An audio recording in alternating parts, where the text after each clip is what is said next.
What is up, fight fans? We are back for you live here on MMA Weekly, the most trusted source of news and entertainment in mixed martial arts for almost 20 years. Jim Grieshaber, call me Grease, my man Jeff Cain, Caniac's in the building. And Jeff, we are here for UFC Fight Night, Brunson versus Holland on MMA Weekly. My man. A good night of fights so far. 3 knockouts already in the books. Yeah, and they named this properly since that's what we're left with, man. After the fight falls off at the weigh-ins, the co-main event falls off today. But we do still have the main event. The fights have been nice so far, but man, what a developments since the weigh-ins yesterday.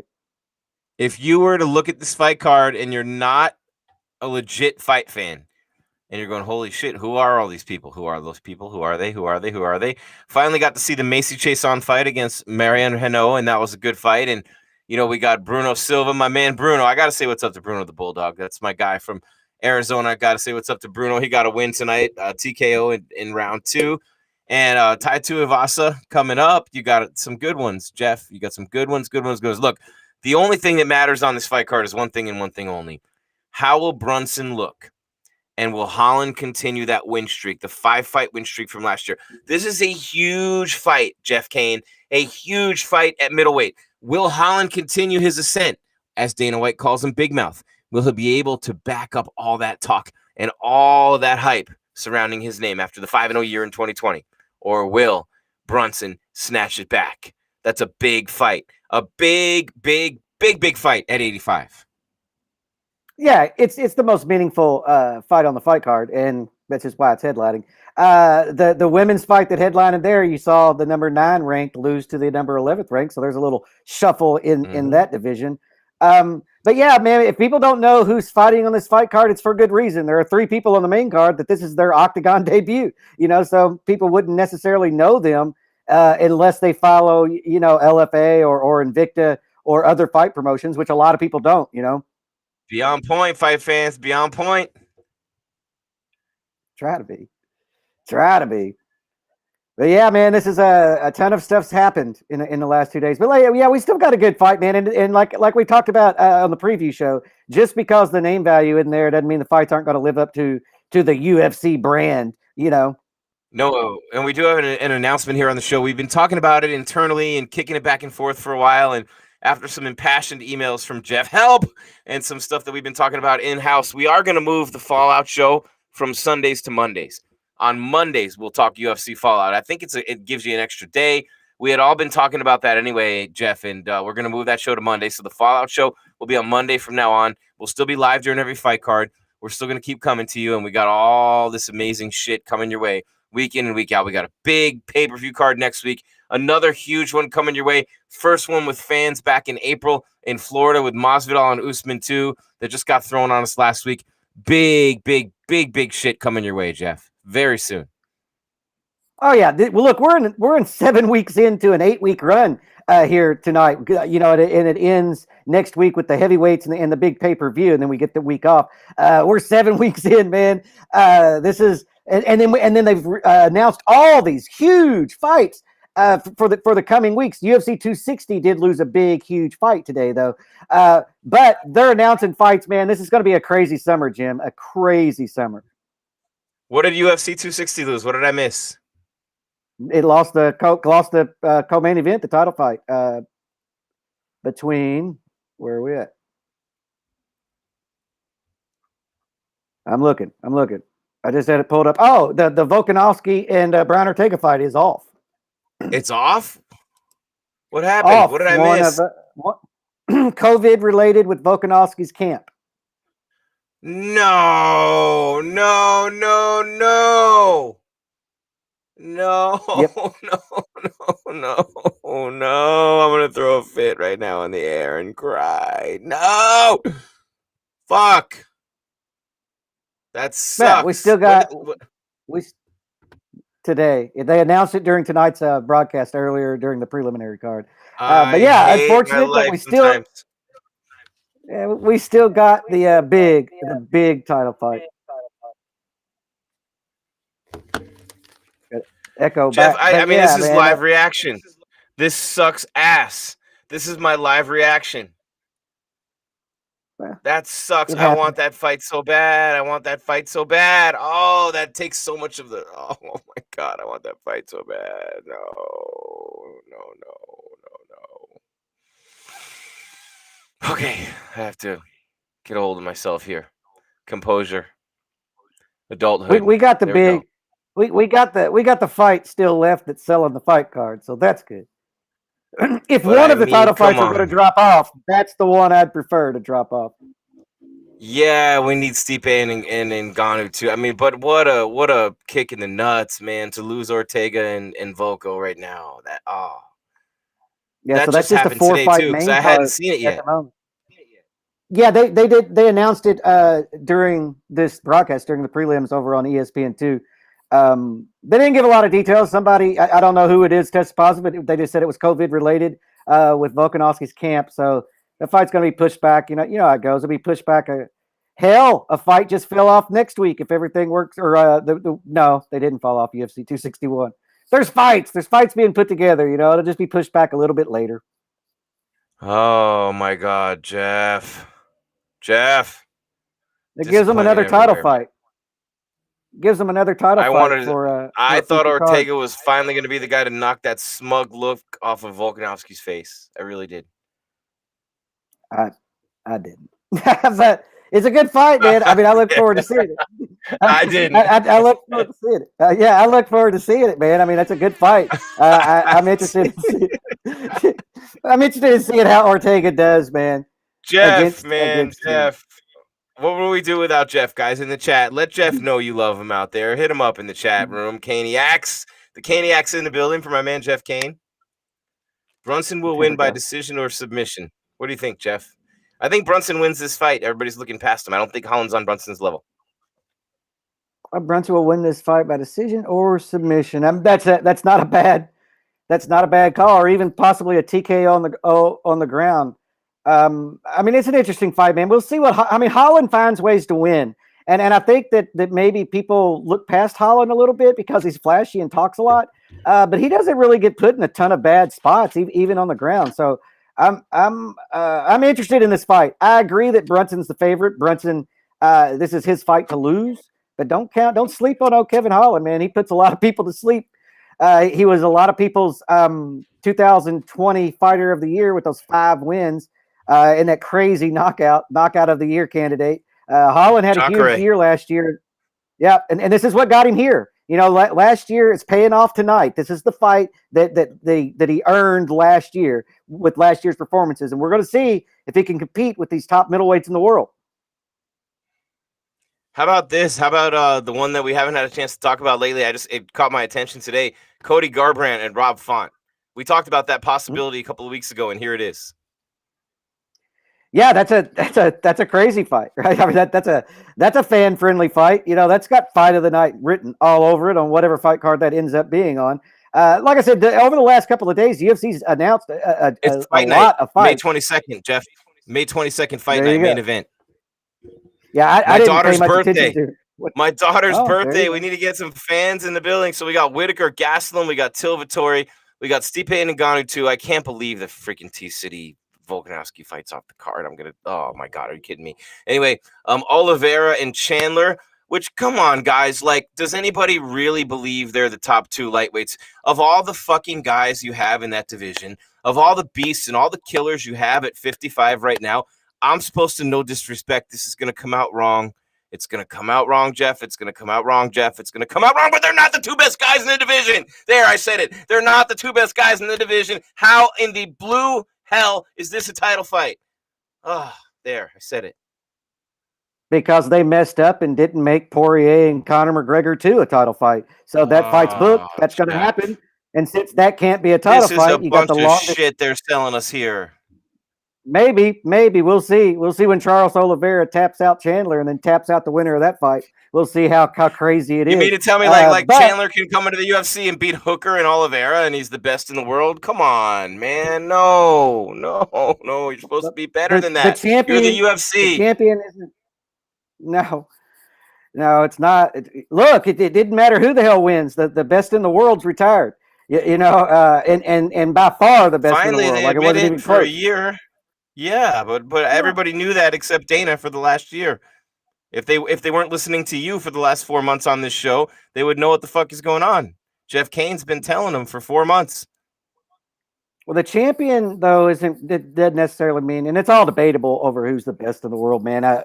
We'll see. I mean, like I said, they messed up. They should have made the Poirier and McGregor 2 fight for the championship, and then the rematch now could be for the championship. And so you crown Poirier the rightful champion. He's the uncrowned champion in the lightweight division, and I don't care what anybody says. He's the uncrowned champion.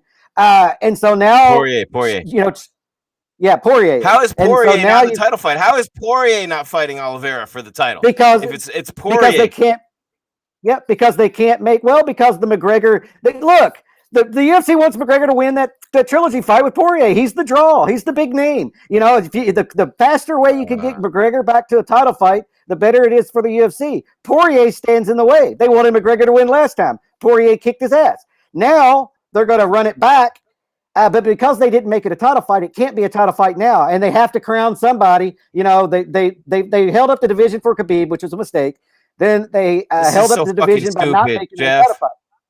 It'll be fixed in 2 months. This is so fucking stupid. It's so stupid. I can't even handle it. I can't handle it. And I'm normally like the biggest company guy in the world. How in the fuck is Oliveira and Chandler a title fight? On what goddamn planet? How? Someone please explain. How? This is almost as bad as Khabib beating Raging Al in an emergency for that belt. How about, Peter Yan winning a championship belt by beating Aldo coming off a loss, and it's not even his weight class? What is going on here? What's going on? Where's the integrity in this fucking sport? Where is it? Has Khabib fought Chandler or Oliveira? No. Nope. Just remember that. Just remember that as we move forward. Yeah. He hasn't fought either one of them. Gaethje's better than either one of those guys. He's a contender. So how does Gaethje fight over Oliveira and Chandler? Come on, man. Because Oliveira is on the longest winning streak in the division. This one hurts. This one hurts. There's no logic here. This is very female. There's no logic involved. Female. And I've been dealing with some female problems lately. Yeah, females. Logic, absence, completely gone. Yeah, that kind of female problem lately. Me. Yeah. I consider that to be a human problem. Men are probably as irrational. But yeah, look. You're right. Hey, Jeff, in my case, you're probably right, man. You got it. I'm the lightweight division is what it is. You know, the Chandler and Oliveira is a hell of a matchup between conflicting styles, man. That's a hell of a matchup, and then they're gonna do. You can snore all you want.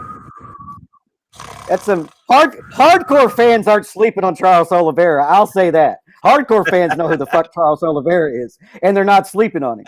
And I tell you what, if Michael Chandler sleeps on him, he'll go to sleep. Oh, he will go to sleep, and then we'll have the UFC champion with 1 win. There you go. It's perfect. Well, he was lined up to be the backup. I mean, the UFC planned for him to be in a title fight by now anyway. You know, I mean, they literally lined him up to be the backup. Stupid. Jeff, look at the rankings. You have a vote. Look at the rankings. Khabib is still ranked number 1 pound for pound, and still look at the rankings in the lightweight division. Oliveira and now Chandler, they're 3 and 4. Poirier and Gaethje are 1 and 2. How is 3 and 4 the fucking title fight when 1 and 2 aren't? Am I the only one who's gotten past kindergarten here? It doesn't. Look, the UFC's not taking applications for matchmakers. You know, they've got it going on. They made a mistake. Now they're having to fix it. Poirier and McGregor are going to fight again. Everybody's liking that. I don't mind these fights, man. And Gaethje just lost to the champion. You know, so I don't think you put him in that fight. Who did Oliveira beat? Tony Ferguson? Tony Ferguson has ruled that division as long as anybody. Hasn't ruled anything in interim. No, well, when the champion's not fighting, the interim is the champion. This is true. It's true. I don't want to start hating on El Cucuy. I'm a little pissed off right now. Chandler and Oliveira is not the title fight. Out. It's not, man. It's got to play out. It doesn't. None of it matters because the winner of Poirier and McGregor is going to get a title fight. Depending on how that goes, we'll see what the UFC's plans are. I'm not sure. I never thought Khabib was coming back, but I'm not sure that he's not going to, depending on how all this plays out for one more fight. Whenever I think I'm finally going to act like Jeff and he's going to love me, I'm finally going to act like Jeff and I'm going to be all pissed off and he's going to love me. I get all pissed off and then you take the opposite side. I can't win. Well, man. no, I'm not taking the opposite side. I just understand why this is happening. The UFC messed up. I mean, that's the end of it. Very rarely do they mess up these matchmaking deals, and they messed up this matchmaking deal because they didn't strip Khabib and make Poirier and McGregor 2 for the title. Poirier would be champion right now. He'd be rematching McGregor. Everybody would complain McGregor's getting that off of a loss, but you kind of throw it away that it's a trilogy fight, whatever, and everything looks fine. Now you've got two guys that aren't ranked at the top of the division, like you said, which is going to definitely rub people wrong, Jim. I mean, you're not going to be the only one saying this. The message boards, I'm sure, have been lit up. I won't call it a title fight. I won't. I will not call it a title fight. I refuse. We've seen crazier title fights. It is not a title fight. It's not a title fight. Piotr Jan Aldo was not a title fight. Khabib Ayaquita was not a title fight. This is not a title fight, man. It's not a title fight. This is not the title fight at 155. Not when Gaethje and Poirier are both ranked above these guys. It's not a title fight. It's not a title fight. It's not a title fight. It's not a title fight. Oh, it hurts my soul. It hurts my soul. I mean, Chandler shouldn't be able to walk in here and beat, I think, a reasonably decent Oliveira and just steal the UFC title like that. Probably written in his contract, right? He signed that contract and was the backup for a title fight. I'd say that his managers did that kid some good, and he was probably guaranteed a title fight if he won his first fight. Then make him defend it right away against Justin Gaethje. 90 days or less against Justin Gaethje. Defends it. Well, it can't. It depends on the injury. And if Poirier is not smart enough to get himself a title fight and he wants to fight McGregor instead and he wants the money to fight Conor instead of the prestige of a title fight, which I have to believe is what Poirier is choosing here, then let him have it and let other people have the belt.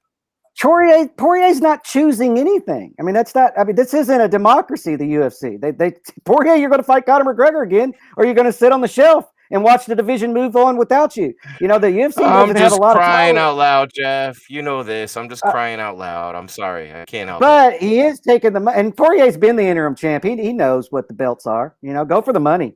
That's your family. That's your future. The belt isn't going to pay the bills. Tai Tuivasa just went for the money. 49-second knockout over Harry Hunsucker. Tai Tuivasa. Faster than you can say Tuivasa. Yeah, that was a tough matchup, man. His opponent was making his UFC debut, correct or no? But Jeff, let me ask you a question. Can I please get back to this with you, Jeff? It was. Am I legitimate? Go ahead. Am I losing my freaking mind here? I mean, how in the hell is Oliveira and Michael Chandler the title? I mean, come on, dude. I mean, that's you're talking about what could arguably be and might very well be the best division in the sport right now, and you denigrate it to that level and call that the title fight. Well, I mean I have a couple of issues with that because Poirier and McGregor's already signed.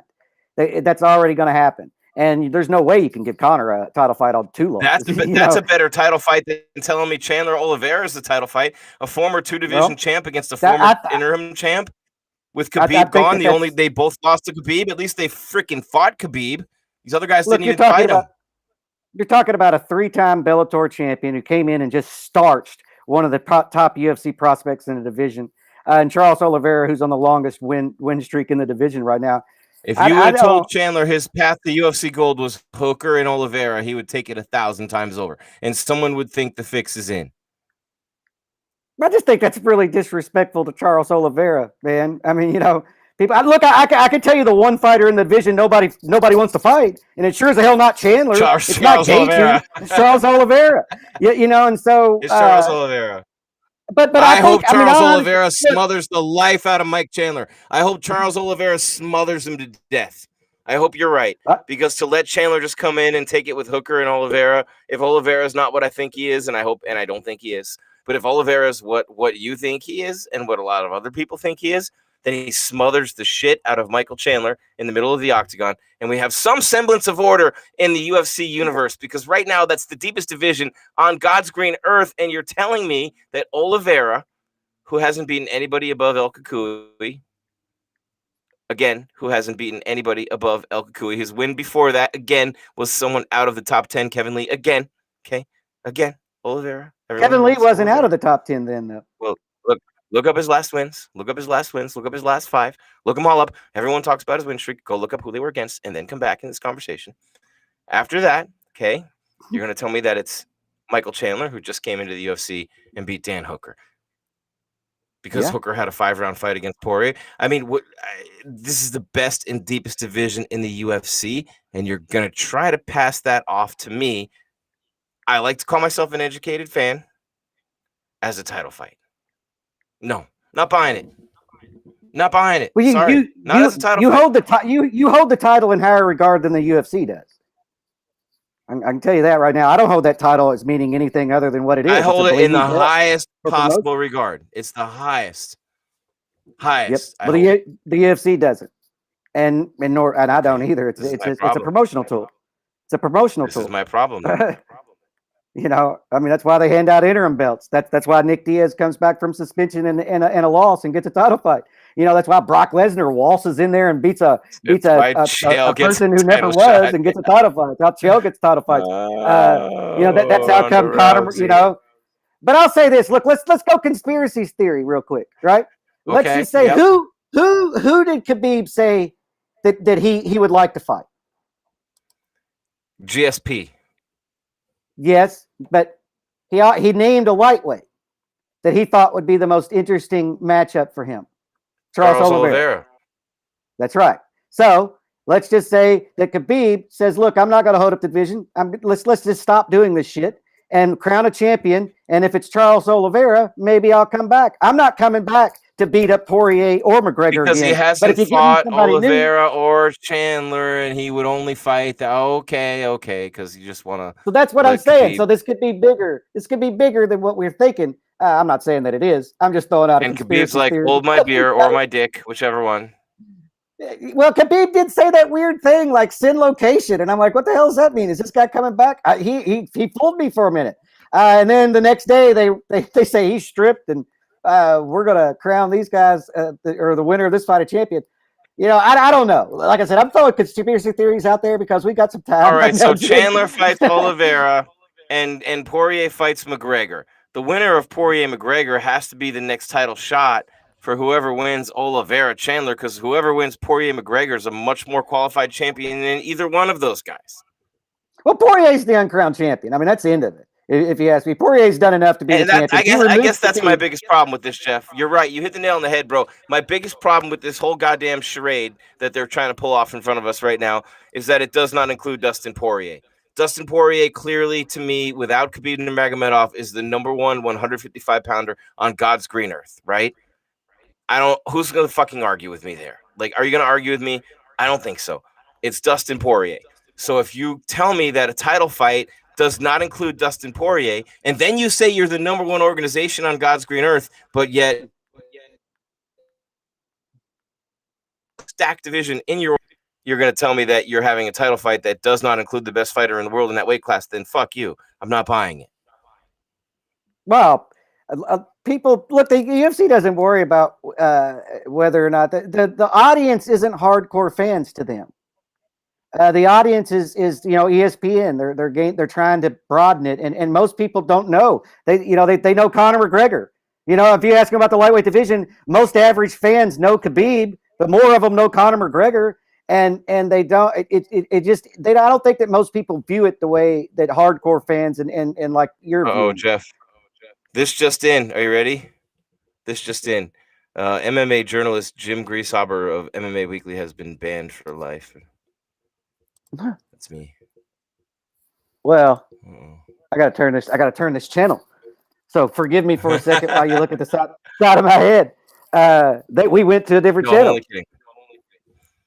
I'm only kidding. Where are you guys at? Where's the roll call? Where are you guys? We got Jake Paul coming up in Ben Askren. We're going to do our live Jake Paul Ben Askren show instead of I got him. Kelvin and Whitaker, because no one Talk for cares 1 about second, anything Jim. but phony shit anymore in this world.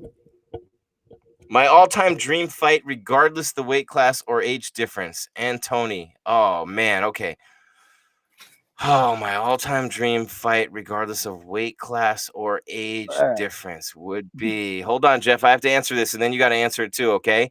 So Okay. this is all right. Anthony wants asking me, but I'll ask you too, Jeff. I'll share my question with you. At Jim Grease, what is your all-time dream fight, regardless of weight class or age difference? So my all-time dream fight, regardless of weight class or age difference.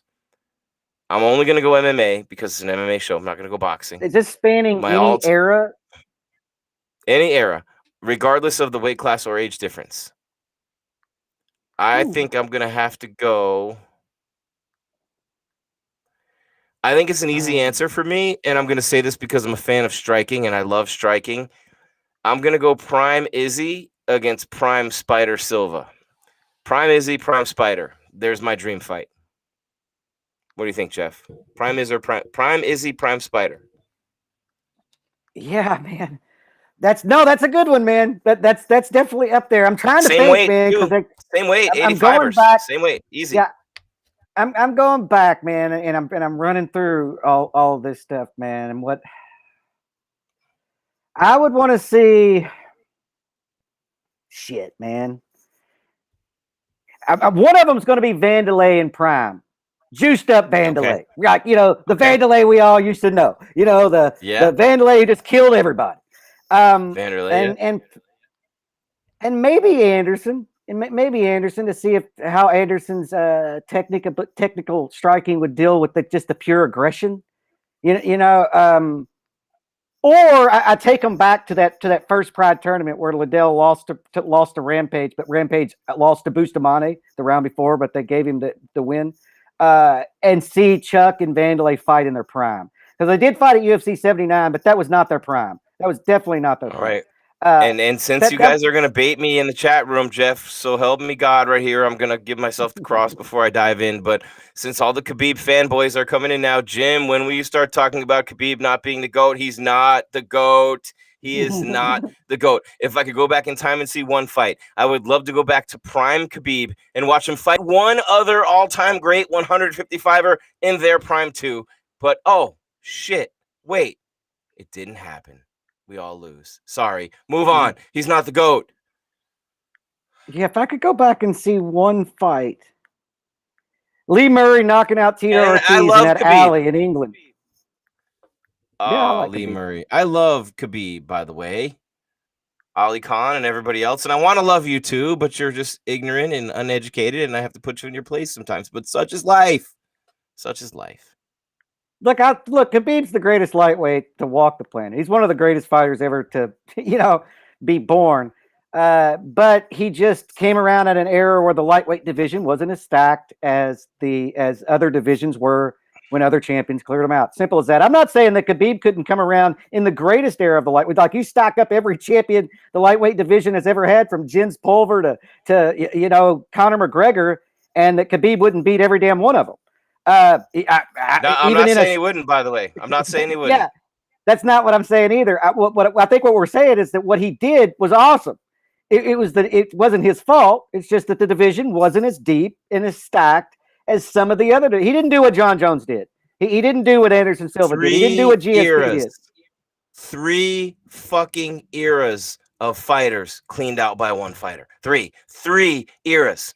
One era when he was the kid and all the legends were in his way, and he took them all out one by one with Shogun and Machida and Rampage and Rashad and Vitor, and he took them all out and destroyed them one by one, while at the same time taking out Ryan Bader and others his own age. Then it became his contemporaries, Gustafsson, Daniel Cormier twice. I don't care what the no contest says.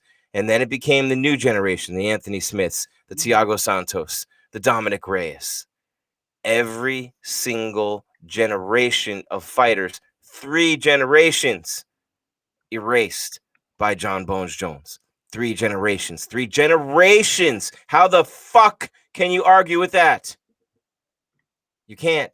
Well, I mean, the tradition, the argument that people make is that John Jones has had issues with failing tests, and so they question the legitimacy of it. I don't, but other people do. That's their argument, but it doesn't hold up, man. John Jones is the GOAT. And look, if Khabib wants to come back and fight every other lightweight guy for the next, 6-7 years, maybe he could pass John Jones. But right now, what he did was awesome. It was amazing. It was legendary. It's just not the GOAT. There's nothing wrong with LeBron not being the GOAT or Kobe not being the GOAT. It doesn't diminish trouble. Yeah, LeBron's not the GOAT. Did. Kobe's number 2 behind Michael, not LeBron. But I'm just saying there's nothing wrong with that. There's still LeBron and Kobe are still friggin' amazing. They're legends. Amazing. It doesn't take away from it. Hey, Burger King's pretty fucking good, even if you like McDonald's better. And I don't like either one. It's probably a bad example. But you know what I'm saying, guys, right? I know what you're saying. You know what I'm saying? I mean, most of the biggest brand names out there are pretty bad. But, look at Johnny Bones. He's the greatest of all time. Anybody, who wants to debate that, you're on a different level, a different show. We can't even have that discussion, that argument. We got another fight about to start here in a minute. It's, wow, who we got here? We got Gustavo Lopez and Adrian Yanez. Jeff? Yeah, these guys are on win streaks, man. Bantamweights. This is one of the fights that I was really looking forward to. Both these guys are on, one of them, I guess. Yanez is on a 5-fight win streak. Relatively new, both of them to the UFC, though.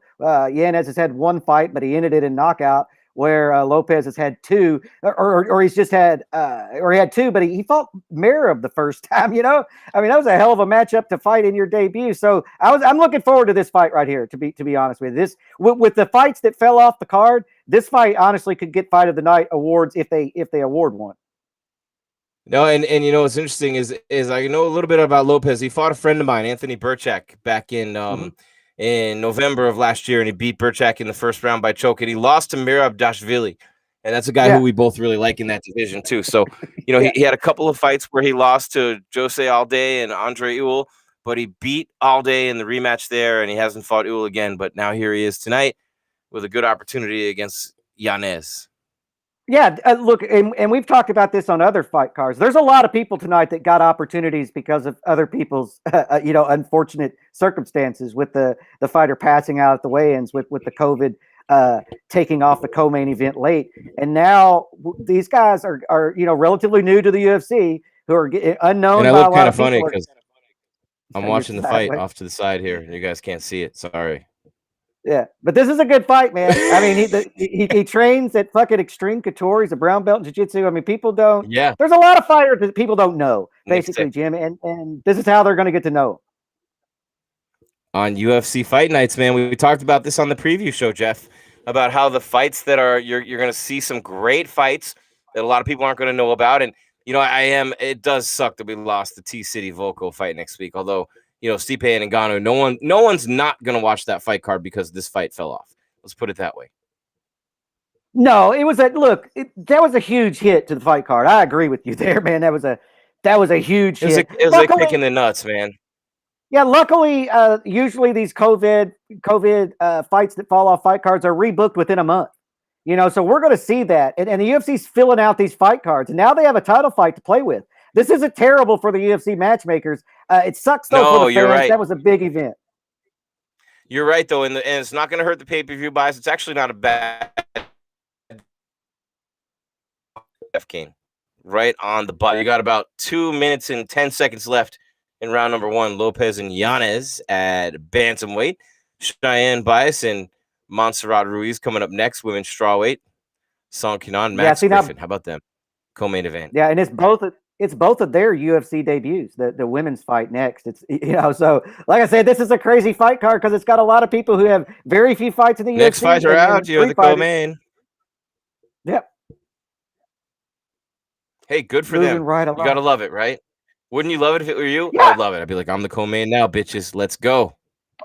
I'd be asking for a raise. Hold on. I was only supposed to be a preliminary fighter. I need to get paid like a main card. All I know is if I'm Max Griffin and I'm coming on a 1-fight win streak, but I've been up and down in my UFC career, and I'm 16-8, but I have an opportunity tonight, right now, on this main card against Song Kenan, and I'm looking at this opportunity as Song Kenan here, and this guy is literally in his 6th UFC fight, Jeff. his 6th UFC fight with an opportunity to be the co-main. I mean, what an opportunity. Neither one of these guys has fought anybody of consequence. And tonight they get a co-main slot. Yeah, well, I think it's smart, though, to throw... What you going to do with it, brother? I think it's smart to throw Song in there because he's a Chinese fighter, and I think that the UFC is going to build towards an event there with their flyweight champion. With Wei Li. Yeah, and if you can build him up, because he does have this, he's only lost one fight in the UFC. He's a good fighter, but he hasn't got to fight the big name yet. And maybe they don't want him to. Maybe they don't want him to yet. Bring him along slowly. It's kind of weird. But with the lockdown, some fighters were regional fighters and could bank on that. When the UFC came back to New Zealand, I'm going to be on the card. When the UFC comes back to Ireland, I'm going to be on the card. With COVID, that's ruined everybody, and so now everybody's going to have to kind of stand on their own. But we're opening back up so the UFC can start thinking that way again. Well, UFC 262 just unveiled itself to me, Jeff Cain. Okay, so obviously it's going to be in Houston. And you've got, as right now, Charles Oliveira and Michael Chandler, right, as supposedly the main event. There's your Conor and Poirier. Chandler and Oliveira are the co-main event for Conor and Poirier. Or maybe they make Conor and Poirier the co-main for some stupid reason. But they put Conor and Poirier on that. We talked about it from day one. You need Oliveira needs, and Chandler needs more. Oliveira needs it more. The name recognition of being on a Conor McGregor fight card. There it is. That's the one Conor's going to be on. It has to be. Ferguson's on that same one against Beneil Dariush. It's in May. That's the one they've been talking about with Conor anyway. I think that I read a report that the McGregor Poirier fight's going to happen later this summer. That they wanted to put more. Conor needs more time before he expects to beat Poirier. With the way Poirier beat him.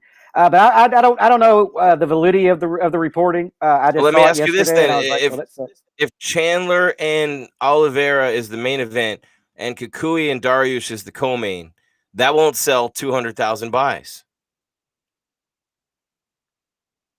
Man, I don't know. Well, who else is on the fight card? Let me look at it. Let me see, Chandler, another fight, and that's later. Dillashaw has been announced. Yeah, I don't know. That would be a good place for Volkanovski and T-City to land right there. Then it's two title fights. You're right. And that sells good to the general public. 2 title fights, the UFC. So you tune in. Put them on May 15th. Yep. Not April 24th. Usman Masvidal too. Because you already have Valentina and Jessica Andrade and Zhang Weili and Rhodes. Yeah, I would. Yeah, I would split it up and put it on that next one. That's just me, man. I don't know what you got options. It just adds a little to that.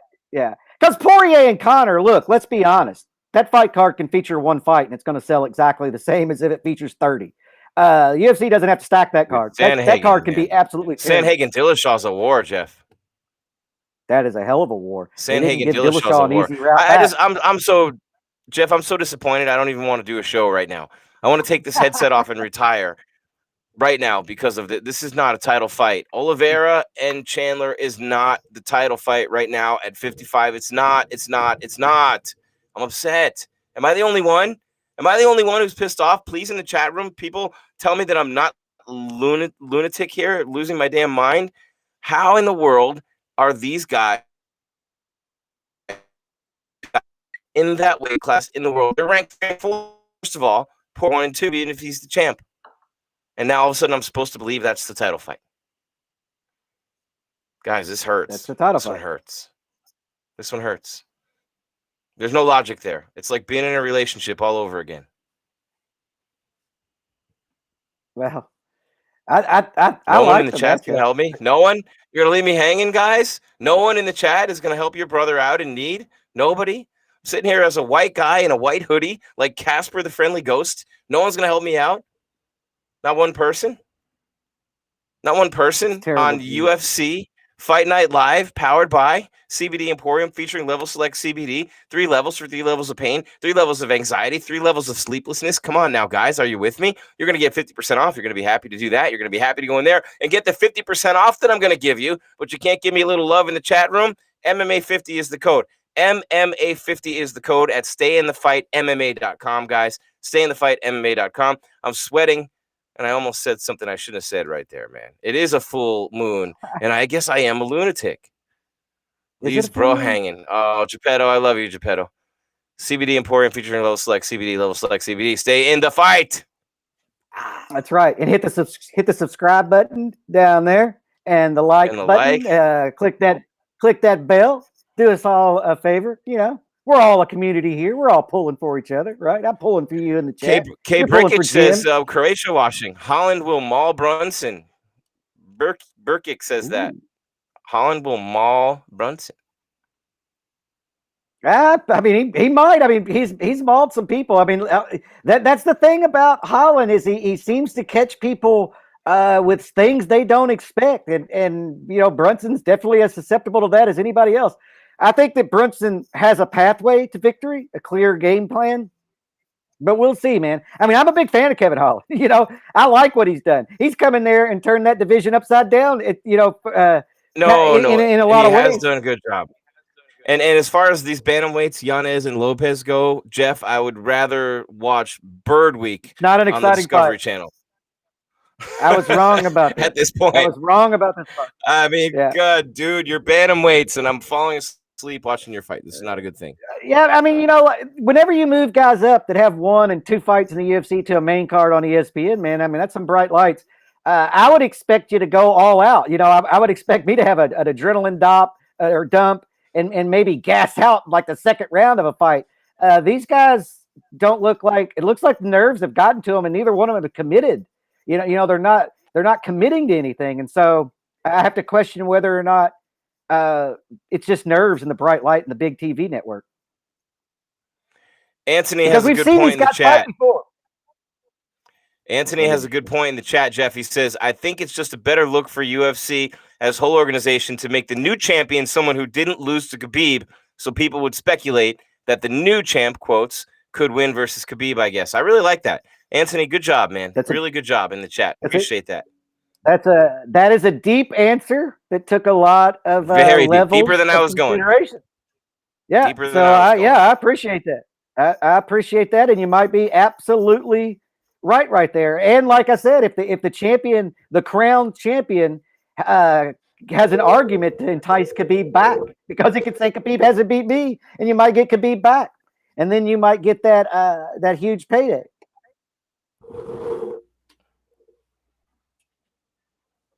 But I don't know if Khabib is I'd have to look at the numbers. It's not something that I regularly look at. I don't know if Khabib is a huge draw on pay-per-view. I know that he's a big fan draw in certain parts of the world, and I know that he's a household name. I just don't know right offhand what those numbers are that he does when he's not fighting McGregor, I mean, it's red panty night, right? Conor got Khabib, that recognition. Khabib got Poirier.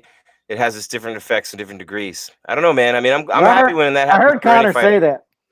The more the merrier, man. The more the merrier, Jeff. Like, the more famous fighters, the better. I just don't want to see. I mean, look, lightweight's such a great fucking division right now, and I don't want to disrespect Chandler or Oliveira. They're both incredible fighters, but they are not 1 and 2 in the world in that division. They're not. They're not the 2 best lightweights in the world. They're just fucking not. They're not. Yeah, but when McGregor said that he made Khabib, that's a hell of a narcissistic statement, because the UFC could have given Khabib to Conor and there would have never been a Conor McGregor. So maybe Khabib made Conor by not fighting him before he did. Khabib's training partners, his dad, his fight camps, that's what made him. Conor McGregor didn't make him. And honestly, Khabib is not hurting, and he wasn't really hurting before the Conor fight. Now, I'm sure that was a huge payday. But I just don't like when he says that he made. Look, you got your ass kicked by him. You didn't make anybody. Right, but that's just me, man. That's just me. Maybe I'm hating on Conor. He stole the spotlight. You came in with all the spotlight, and he knocked you out in your spotlight, and that's what's going to happen. You're going to get that spotlight. And Poirier just got a bunch of it. Look, Poirier earned that win over McGregor. I think Poirier's the best lightweight in the world, and I happen to think Gaethje's number 2. I think Poirier and Gaethje should be fighting right now to see who the champion is, not Oliveira and Michael Chandler. How in the world is it not Poirier and Gaethje? And I can tell you why. because Poirier was probably very recently given a choice: fight McGregor again for all the money in the world, or fight for the belt against an Oliveira. And he probably said, you know what? Fuck it. I'm going for the money. I would too. I'm speculating. This is only me speculating. But I believe if this were the case, who the fuck wouldn't do it? Well, what I would have done is I would have put Poirier and Chandler for the title because Poirier's already beat Gaethje, and I'd have made Gaethje and McGregor fight for the number one contender spot, and that's the way that would have worked out. And okay. That's the way it would have been with me. Because I just feel it's so disrespectful to Poirier, right? Conor wasn't, Poirier pretty much had his way in that fight outside of like one exchange. And then now you're like, you have to beat him again because why? You know what I mean? I don't like that, but I know why the UFC's doing it, right? Conor's the bigger star, so you got to give him it's a mulligan. They're hoping to give him a mulligan. And that's I hope McGregor uses, or not McGregor, but Poirier uses that as motivation. Because if you want McGregor to, if you're Conor McGregor and this is your last mulligan you get, what happens when you lose to Poirier again? You're fucking done. You're playing. It's a big risk. You're off boxing Jake Paul. That's what you're off doing because you're going to make more money. Fighting Masvidal, fighting Diaz again. Like he'll still, I'll fight Jake Paul for the but as a legit title contender, Jeff, as a legit top of the world #1 type fighter, championship caliber, belt around his waist, Conor McGregor, which we know drives him. He doesn't win this fight against Poirier. That shit's over. It's done. It's done, and it's done for good. Yeah, I mean, unless something drastically changes in that weight class, that's Conor's last chance to be relevant. Now, does it leave the Diaz fight still there? 100%. And does it maybe leave some other strange matchups that are going to, like Masvidal? I would still pay to see Masvidal and McGregor fight. I'd pay to see Nate Diaz in a back alley somewhere. Yeah. Yep. Me too. Yep. But for McGregor, what he'll he has still to have big money fights. Yes. He'll always have big money fights. Yeah, and in 2 sports, I think. He can I don't still know go about to the boxing fights. I don't know if he keeps losing MMA fights with 2 losses to Poirier. Does anybody in boxing want to fight him? Well, I don't know. I think that boxers have to realize that they're not the better fighters in the world, and you're kind of building a name off these MMA guys as much as they are off of you. At this point, it's not like boxing's in a great state. Mayweather's clearly not that way. Mayweather's still Mayweather. But as far as everybody else, man, boxing's not going that way. Boxing's going more of the Jake Paul way and these weird fights. But think about this, Jeff. Think about this, though. Dude, think about this. Let's say Oliveira beats Chandler or vice versa, because who gives a fuck at this point? Who cares? I don't care. I mean, really, does it matter to you? You losing sleep if Chandler beats Oliveira or vice versa? I can't see that registering on the give a shitometer anywhere as of right now. But when I look at that title fight, are you really going to say McGregor's going to have to beat Poirier, and then he's going to have to beat the winner of Oliveira and Chandler to be a champion? You're going to give that much credit to Oliveira or Chandler? You're going to put those guys in that position now? Why? I usually can figure this shit out. This one, I'm at a loss. I'm at a total. How in the fuck is this the title fight? I'm at a loss, Jeff. I like to consider myself a reasonably decent in terms of intelligence on this planet. But for this shit, I have no answer. Well, because Poirier has a fight left and the number 2 guy's coming off of a loss. And so you go to Chandler and then you just throw in Oliveira. It didn't have to be Oliveira. It could have been Chandler and somebody else. But I think Oliveira adds, to me, it gives the UFC a little bit of credibility because honestly, Oliveira, while, people can say he doesn't have the big wins, he hasn't been given those opportunities either. And they keep recycling the same people. And well, at some point you can't just avoid Oliveira all the time. So now he's in a title fight. Oliveira is either going to live up to the shit or what if I'm wrong and he just fucks everyone up for like the next 3 years and no one ever has a chance and he's Khabib part 2 and I'm sitting here acting like he's nothing. What if he really is that good, Jeff? And I'm just sitting here disrespectful and shit. Look, I was that way with Connor. When Connor came in, I was like, Chad Mendez is going to friggin' kill this guy. And he did. And then he gassed and then he got destroyed. And I was like, well, let's see him go against this guy. Let's get him in there with a striker like Aldo. And then I was like, oh, shit. Well, that didn't last long, And so I've had to eat these words. Yeah, so it is what it is. Sometimes you don't buy into the hype. You're not buying into the Oliveira hype. You're not buying into the Michael Chandler hype. I hope I'm wrong. I understand. I hope I'm wrong. I hope I'm wrong and Oliveira goes like 10-0 in the next 3 years. I really do, what for the UFC's sake. What surprises me, Jim, is you get so much flack from the Khabib people, and then I don't get much flack from the Conor people. And, dude, I do a good amount of regular bashing of Conor McGregor. Yeah. Not that I dislike Conor. Yeah, I guess they're used to it now. Maybe they are. Maybe they're going to stay quiet in case he loses again. I don't know. I love working in the toy department of life, man. This is my thing. I love working in the toy department of life. Thank you to everyone who allows me to do that. Really, straight up, honest to God, I love it. Jumping back to that bantamweight fight that wasn't really thrilling us. It ended in a knockout early in the third round. 8 knockouts for Adrian Yanez, man. At bantamweight, he's got 8 knockouts, dude. And for that weight class, that's crazy.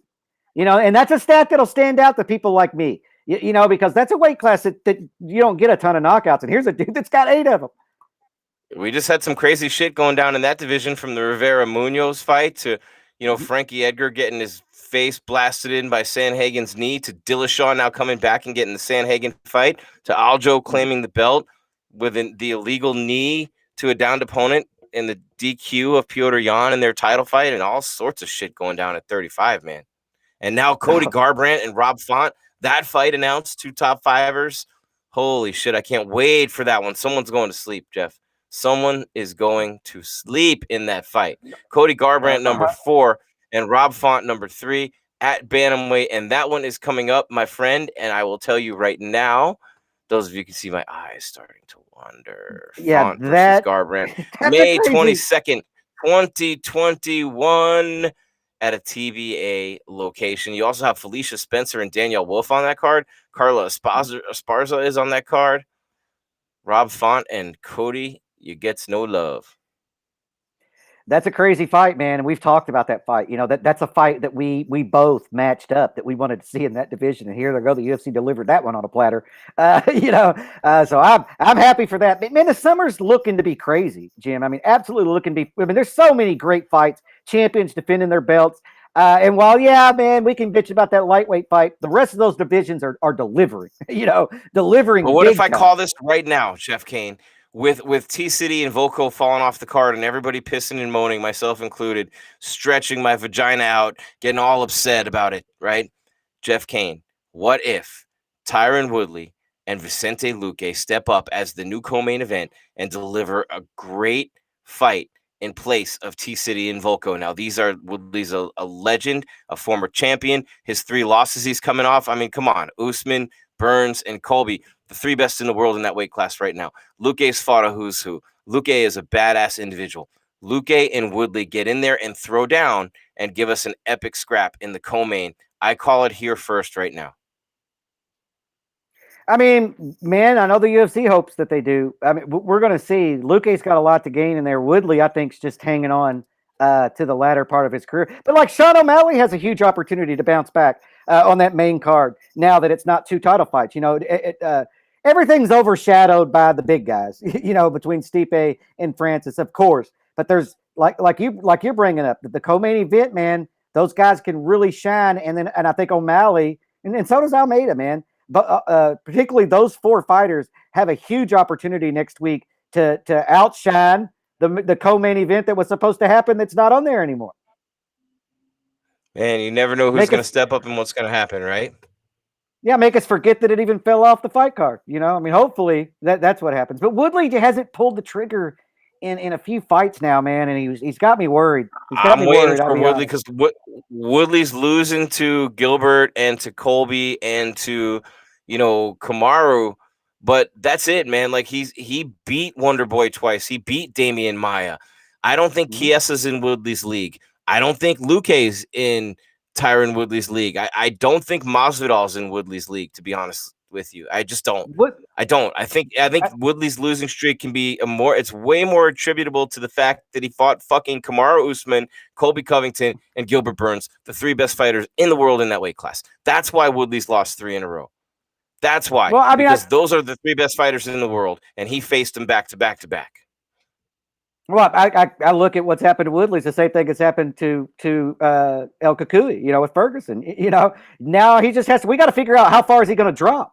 Has Luque caught up to Tyron Woodley? Is Woodley behind Luque now? I mean, we're going to find that out, and we're going to find that out with Ferguson as well. They're and look, they're not the same type of losses and everything because Tony got finished. But there are losses to guys who've been at the top of the division for so long, and we're kind of all at a loss on where's the decline going to stop? Where are they going to get that foothold on the side of that mountain and actually stop the descent? And I don't know. Hopefully, it comes for Woodley next weekend. For El Kukui, man, I think more people are skeptical of El Kukui right now than they are of Woodley. I gotta get a hold of my guy T Wood. I got to get a hold of him and get him on the show, man. Do an interview with him.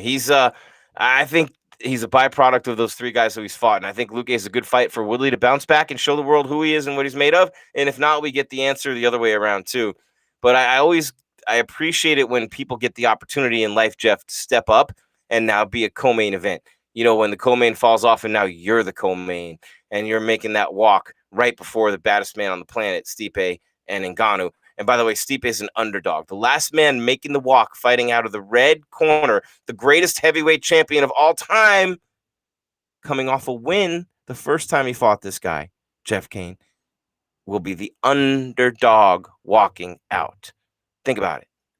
Think about that. Let that all sink in. The underdog. Well, he has a win over him already. He has the most successful title defenses in heavyweight history. 6-time heavyweight champion. Underdog. Again. Well, when people look at that fight poster, they're going to be like, "How the hell is anybody expecting to beat Ngannou just by looking at him?" And so that's what that is. They expect a lot of money to come in on Stipe, and it will. Francis is a special athlete. That's just all there is to it. He's a special athlete, but so is Stipe. And so that we're going to see it. Stipe already has a win over him. The good news for Francis is he knows what it's like to be in there with Stipe. He also knows what it's like to lose to Stipe. He knows what it's like to be in a title fight now. A lot of takedowns. Yep, we'll see. Yeah, Stipe's game plan's got to be smart, right? Just take Francis down and beat him up. Why get out there and give Francis? Stay away from right hand. Stay away from left hand. Stay away from right hand. Stay away from left hand. Yeah, I mean exactly. Just rotate. Do not get punched in head. Do not get punched in head. Do not get punched. Kick him a lot. Yeah, kick him a lot. Take him down. Put him against the fence. Slow him down. Wear him down, and beat him up in the later rounds. Because when Francis hits you, man, people. I mean, I watched that over him knockout today. It popped up on the podcast. Geez. Oh my God, man! It's not like a cartoon. It's not even real. It's not even real. I mean, his head bounces back and forth like a rubber chicken. Go back, Jeff. Go back and watch Stipe Francis 1 and look at the shot he hit Stipe with. Go back and look at the shot Stipe took. Go back and look at the fucking shot that Stipe took in their first fight. If you go back and watch that shot, you will not believe Stipe took it. No, I remember the shot, and I didn't think he was going to make it through it then. I thought, well, shit, he just got beat by Francis. And then Stipe, he Stipe'd him, I mean, I literally, when that shit landed, I was like, oh, this is over. And then I was like, okay, maybe not. Oh, well, not, okay, Stipe's a badass. It's just so dangerous to stand up and try to throw hands with Francis Ngannou. And I don't think he's the most technical striker. Stipe can do it. Stipe's way more technical. The problem is when Francis hits you. He's a good striker, man. The only person I've ever seen take that shot is Stipe. If you want to get down to it, anybody that takes that shot's gone. Stipe somehow was able to eat it and still be awake. Like Kukui did against Gaethje, he ate so many shots somehow that most people could never eat, but just superhuman. Linnell Bishop in the chat says, Jeff, Oliveira versus Poirier will be a mega fight. Poirier beats Conor easy. Oliveira submits Chandler. Poirier will be king. Linnell Bishop says that. Poirier will be king. I think Jeff and I both think Poirier is the best in the division, right? Are we starting there, Jeff? Would we say Poirier is the man at 55? Well, yeah, I think his resume and what he's done, he's the top 100. He's the uncrowned champion. I mean, I'll call him Yeah, that. yeah. Now, I don't know that he's going to walk through McGregor in a rematch. Look, McGregor's not going to lose the same way he did to Poirier that second time. He's going to work. He's probably working right now on how to stop those calf kicks. How do you defend them? How do you avoid them? He's changing stances. Please don't let him. He's Just so we're going to no see more calf what would kicks. happen. Oh, Poirier is going to be throwing calf kicks left and right in that fight. No It's more just a calf matter. kicks. You don't like the calf kicks? No, they suck. Oh, Boring. wow. Boring. You know what I think's boring? The mount. The most dominant position in the sport. I'm Look kidding. at these It's not guys. boring. This is your show now. No, I'm only fucking around, guys, because I think that I really just I just want to see people fight standing up, and I want to see hands and elbows and kicks and knees and knockouts and blood splattering and tough fighters getting hit a million times and refusing to go down and still throwing bombs back. That kind of stuff is what I want to see. Not much. Yeah, I don't know. I'm indifferent to what. I don't care how the fights turn out. To be honest, I'm working them no matter what, if they're good or bad. I'm going to make the same amount. No matter what the hell happens to the fight. It's almost like I don't have a dog in it. I But I am don't like excited being though for bored. Woodley and Luke in the co-main. Yeah. Jeff, I'm excited for that. And here, the ladies are in the octagon. This is both of their Ladies are in UFC the debuts, octagon. man. This is both their UFC debuts. This is going to be crazy, man. Could you imagine getting your UFC debut on a main card of an ESPN broadcast? Now, I know people are like, well, it's not a pay-per-view. Look, you get more viewers on ESPN. When you're a kid and you're playing any sport, whether it's soccer out in the backyard or baseball or basketball, you're talking about ESPN and Sports Center, right? That's where you want to be. And these girls are getting that opportunity in their first fight in the cage, man. That's crazy. Cheyenne and Montserrat Ruiz. This is a big one. Bruce Buffer's all dressed up for the occasion. Bruce is always on point, man. I'm gonna tell you what, I like these girls. Look at the look in her eyes right there. Look at Montserrat Conejo. Look at her. 9-1 from Leon, Guanajuato, Mexico. I can say that with pride. Guanajuato, Mexico. Used to be a ring announcer. I got that, Jeff. I might move. Guanajuato, Mexico. My friend would be teasing me right now because I miss ring announcing so much.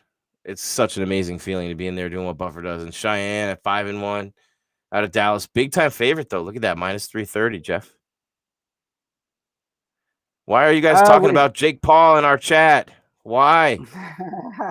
Shoot me now. Well, yeah. I mean, Cheyenne, she was signed after being on Dana White's Contender Series there in August, man. I guess I don't. Which one's the favorite? Which one's the favorite, Jim? I don't have the odds. Hold on, I'm telling you right now. Okay, Cheyenne -350.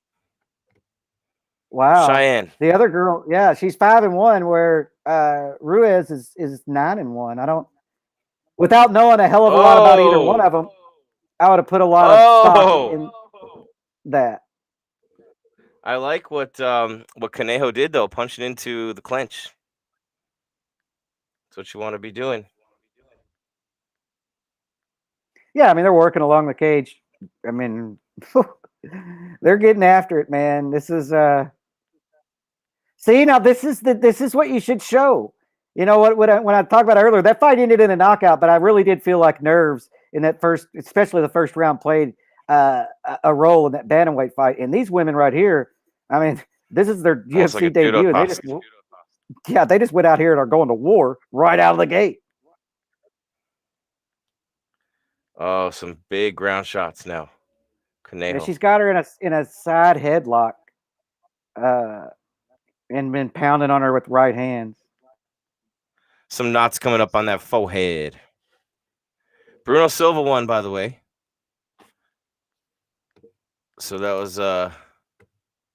defeated JP Vice. Montel Jackson beat Jesse Strader. Trevin Giles defeated Roman Dolidze. Grant Dawson with a win. Macy Chiasson defeated Marion Renault. And now you got Conejo and Cheyenne Buys. Buys a big favorite, eating some dirt right now. Baz is on the bottom. Yeah, she's on the bottom eating shots. Now, this isn't a huge technical position. I mean, I guess technically she's... No, but she's been down there for a long time, though. Yeah, what I don't understand is she could take her back right now. She could take her back because she's just got her in a side headlock, and she's on the bottom, but she could take her back right now. I don't understand why she's not doing that. No one's tapping from a side headlock, though. No, I'm saying no one's tapping from a side headlock. No, and she should take her back. You know, I mean, you got me in a side headlock. She is hitting her big shots, though, Jeff. She is hitting her with big shots in the face and the nose, though. Which is more reason why she should take her back. You know, just punch her in the face 1,000 more times. That's what I'd be doing. Let me in there. Well, she's gonna try to, but she can't hang on for. I mean, she might be able to hang on for a while. Bias is trying to roll back over. She's got to pop her head out. Here. Wait, Conejo's choking. Conejo's choking. Bias has something going here. Conejo was just choking. Oh shit. Conejo would look like she was just choking, Jeff. What was going on there? I don't know. You guys can't see me. I'm literally barely visible. Hey, what's happening? I'm watching it. Oh, but it's far away, so I can't. I'm watching too. Sorry, guys. I'm way out of the screen here. I don't mean to be like. But as soon as she pops her head out, she has her back. And so this is not. While it looks like she's getting pounded on, in the long run, she's going to have dominant position here, and then threaten. Just keep hitting her as hard as you can in that face. Keep those lefts coming in. Bang, bang, bang, bang. As many as you can before the end of the round. And then win the round. Look, just keep hitting her in the face. Over and over and over again. Elbows in the midsection. Whatever you got to do. Elbows. Back with the left. She just landed short punches. I mean, they don't have any power. It's just for the aesthetics of the judge. But yeah, she's not getting a rear naked from there. She's not getting a body triangle. She's not getting a rear naked from there. She's got no shot of any of those. She's not getting an armbar. As soon as she pops her head out, she has this girl's back. She just has to put in her other hook and then Cheyenne does, yeah. Yep. That's why Ruiz is not letting go, because she knows she's screwed if she lets go. Sorry, I just had to look up. She is landing a lot of shots. Yeah. But no, Bias is getting hit here. Well, like I said, I don't understand. I guess she just can't get her head out. You know, I mean, I guess that's what explains why she isn't taking her back and why she isn't improving her position, is she can't get her damn head free. I don't think I've ever seen somebody hold somebody in a headlock for an entire round, but that's, it's getting ready to be. Arms into, look at arm in headlock. See, she's trying to roll back and get her head in there with her feet. Not going to do it, but she does have that body triangle. Now she's out of it. Trapped one of her legs. She's trapped one of her legs. But there's 30 seconds left to hold her there. Yeah, I mean, she dominated this round. Yeah, she's getting rounded. 10-9 round for Conejo. Yeah. Right? Oh yeah. She's the one that was on top. I mean, what if she spins out and throws an armbar on her? Look, now she's got but how that round ended was how I guess she just couldn't get her head out. But I expected that to happen like 2 minutes ago.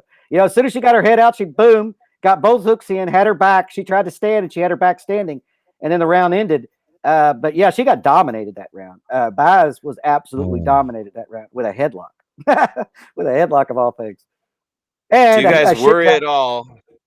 Do you guys worry at all that a huge amount of people, especially boxing fans, may have a wrong understanding of MMA as a sport if Jake wins against Askren in devastating fashion? No. No? I don't know. Not at all. I mean, it's two different sports. I mean, you know, if Jake Paul wants to come over here and fight MMA guys, he's going to get he's going to get murdered.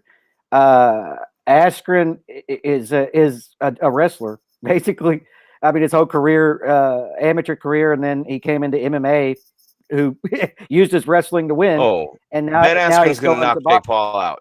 Watch, mark my words. Ben Askren's going to knock Jake Paul out. I would expect Askren to, but I'm just saying, you know, whenever we talk about strikers in MMA, if you're an MMA fan, boxing fans, all they have to do is look it up. I mean, if I have to box one MMA fighter throughout the history of MMA fights, it's going to be Ben. He's going to be on the short list. I'll say that. He's going to be on a short list. He's a Duke Rufus guy. Oh, I know. Look, I'm going to lose it to any of them anyway. I don't mean to put Ben on, but I'm just saying that if you're going to put a hierarchy of MMA strikers, Ben's not on that list at all. And I think most people understand that. Oh. Jake Paul handpicked the guy who right. has the most minimal striking experience in here, and he's still probably going to lose.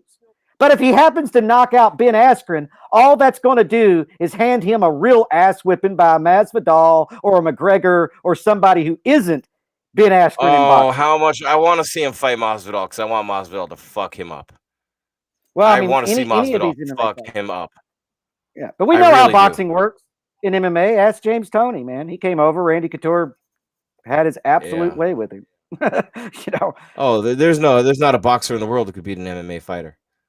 Not an MMA Conor fight. and Floyd. It was a boxing match.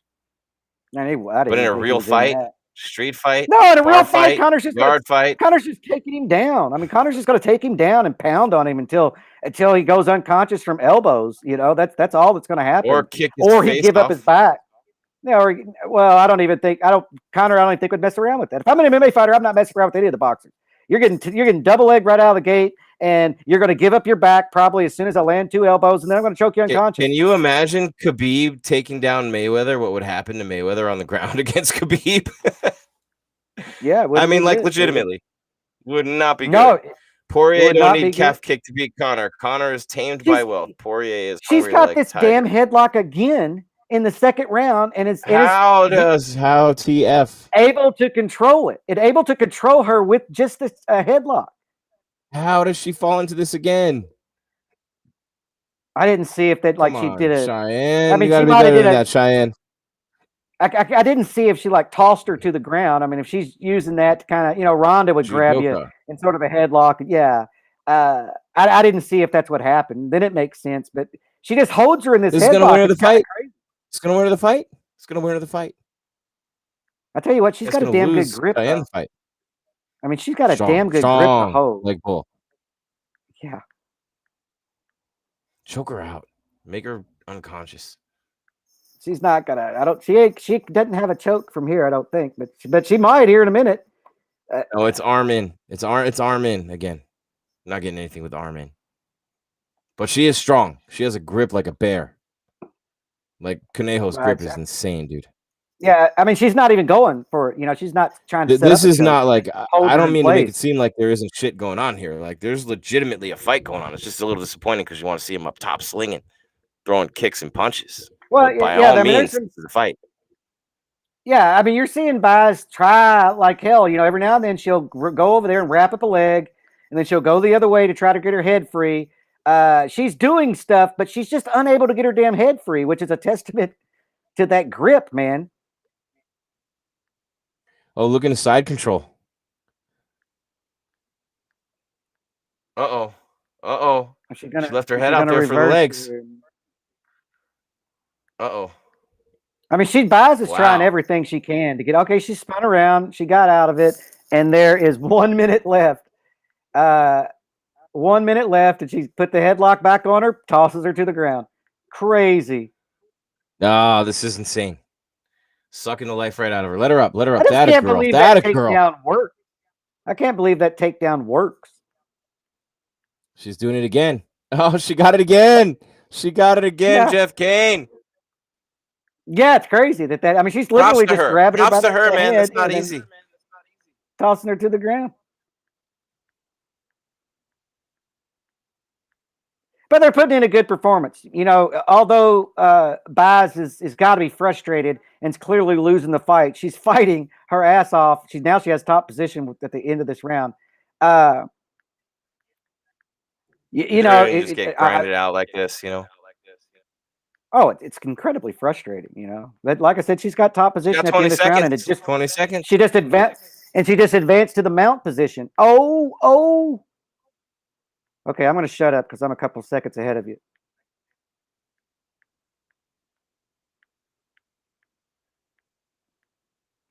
Strong finish. She still lost the round, though, Jim. Nah. Nothing that would sway me there. Conejo's judo is great, Linnell. Very, very good. On point. Well, she just There's didn't do it been enough. I mean, boxing champions who are black belts in other martial arts. Who's a boxing champion who is a black belt in other martial arts? Not saying you're wrong. Who? What martial art? Yeah, which boxing champions were also black belts in other martial arts? Well, so I mean, I'm not trying to be a smartass there, but I mean, if I'm a boxer and a karate black belt, that sure as the hell's not going to help me against a wrestler. It's just not. And so it just kind of depends on what their training's in. I mean, I'd say that most boxers, if they have martial arts background, it's probably in striking, right? It's probably in Muay Thai, it's probably in kickboxing, karate, or whatever. I wouldn't think that most of them are out here getting black belts in jiu-jitsu. They would have no use for it. Nope. Klitschko, Lenov. Klitschko, he says. What was Klitschko? Jiu-jitsu, wasn't he? Or Muay Thai? I don't know. I don't have a clue. Wait, there's another round of this fight? Yes, there's another round. This is the best surprise of the night so far, Jeff Cain. Round 3. Yeah. We're gonna see what Baez does here, because I mean Baez mounted her easily, bring down elbows with the last 5 or 6 seconds of that round. Come on, she just Conejo. can't get put in another headlock. Come on, Conejo. I like Conejo. Yeah, I like Conejo. She's strong. Cheer for any of it. Oh, come on, Jeff. You can cheer in the press box. No, you cannot. Yes, you can. We're not in the press box. Yeah, I always consider myself in one. We'll see. She hasn't got her in the headlock yet this round. She was able to both penalty the first 2 rounds You're in the penalty box, Jeff Cain. But she hasn't been able to do that early. Let's see. She's just circling away.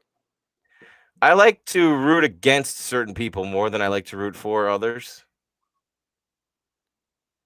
For example, anyone who chooses to punch Luke Rockhold is a friend of mine.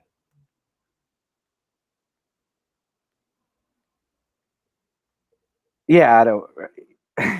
I mean, I don't. Like I said, I try not to know a lot of these people personally. I've known some fighters personally, but I try not to. I try to keep the arm's length. I like how you've been in the middle of some of these backstage, behind the scenes brawls in UFC history, and you've been right there. Well, I got thrown off the apron for the Diaz Mayhem Miller brawl. Damn, off the apron? Yeah, I was shooting photos cage side, and Mayhem's coach jumped over the octagon fence as I stood up on the apron to get pictures of that shit. And he grabbed my shoulder to jump up on the fence, and it pulled me back because both my hands are forward on the camera. It pulled me back off the ring apron, like the 4 feet down to the ground. I saved the lens. I was a professional. That's one of the most infamous brawls in UFC history, man. Yeah, it was a. I got to see this video of you clinging to the cage for dear life. It's not. I was taking pictures. I didn't grab on anything. I'm not shown in it. I've looked at the footage a bunch, and it's all because it starts center of the cage, and so by the time it pans back at all the pandemonium, I'm already on the ground climbing back up on the apron to get more shots or try to get shots. What is this miscongeniality? Nobody's fighting. Well, she just got a takedown. Are you ahead of me? Yeah, you're a little ahead of me, I think. Whoa. Hey, headlock again. There it is. Strong headlock. Randall Tex Cobb. There's a name from the past. Fought Larry Holmes, I remember. And I think he fought Ali, too. Tex Cobb. I thought he was a little side headlock again, Jeff. Yeah, a little side headlock too much for Conejo. Don't see it too much in MMA, and I probably won't see it again all year. A minute 40 seconds left, and you won't see it anymore. Yeah, it's effective tonight though. She just can't get her head free, and she's getting controlled on the ground. I mean, no real crazy damage. Winner by headlock. But clearly a unanimous decision, unless something goes crazy here in the last minute of this fight. And they're getting to her. I mean, they're I don't know. We'll see how the last minute goes, right? We had a fight one earlier with 1 second left in the fight on the preliminary card. Knockout. I feel like they should send us some Taco Bell right now. They should send us some Taco Bell. Who should? That's some pretty good grappling right there. My wife. Not bad. Oh, good job, Conejo, throwing some bombs from the top, Jeff. Oh yeah, I mean, this fight's over. Stronger it's just a unanimous and tougher. Conejo, where are you at time-wise, Jeff? Where are you at time-wise? It's over. 18 seconds. Where are you at time-wise? 18? I'm at 30, now, 29, 27, 26, 25, 24. No, I mean, it's just this front headlock, short punches, and then at the last 10 seconds, they're going to go crazy. But that fight's over. It's a unanimous decision. They're talking to each other afterwards. Baez is clearly frustrated with how all that went. Good. Then but man, learn how to get the fuck up. Oh, she's flipping her off. They just cut the feed because she gave her the finger. She gave her the big. Why is Baez? You suck, Baez. You got held down the whole fight. Well, come on, Jim. Don't tell her. I mean, she didn't suck. She just got caught in the headlock. No, but I'm saying, like, you got held down the whole fight. Don't get up, like, pointing at her and flipping her off. You got held down the whole fight. She wasn't the one flipping her off. The other one flipped her off when she got up and said something to her. And then they cut away from the feed because she just... Yeah, no, it was the... I'm stupid. Whatever her name is. They cut the feed, though, because they hit... I'm the stupid one. It's usually me. No. I'm just saying that they... I think it's funny. I think it's funny they cut the feed because she was flipping her off. And then so there was a weird gray screen before they went to a commercial. It was like, oh shit, get that middle finger off the TV. I want some Jimmy Johns or some Jersey Mikes. Do you think that T-City or Volkanovski fight falling off does anything to the buy rate next week? Or the buzz fight week? No, I mean, I don't think so. It kind of kicks me in the nards a little bit. Takes the wind out of my sails.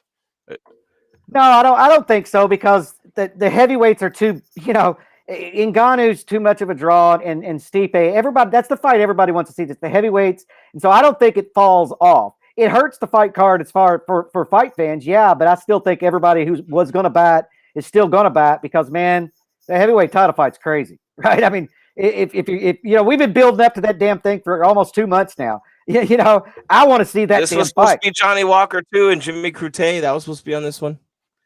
Who won this fight? She had to have won. The headlocker.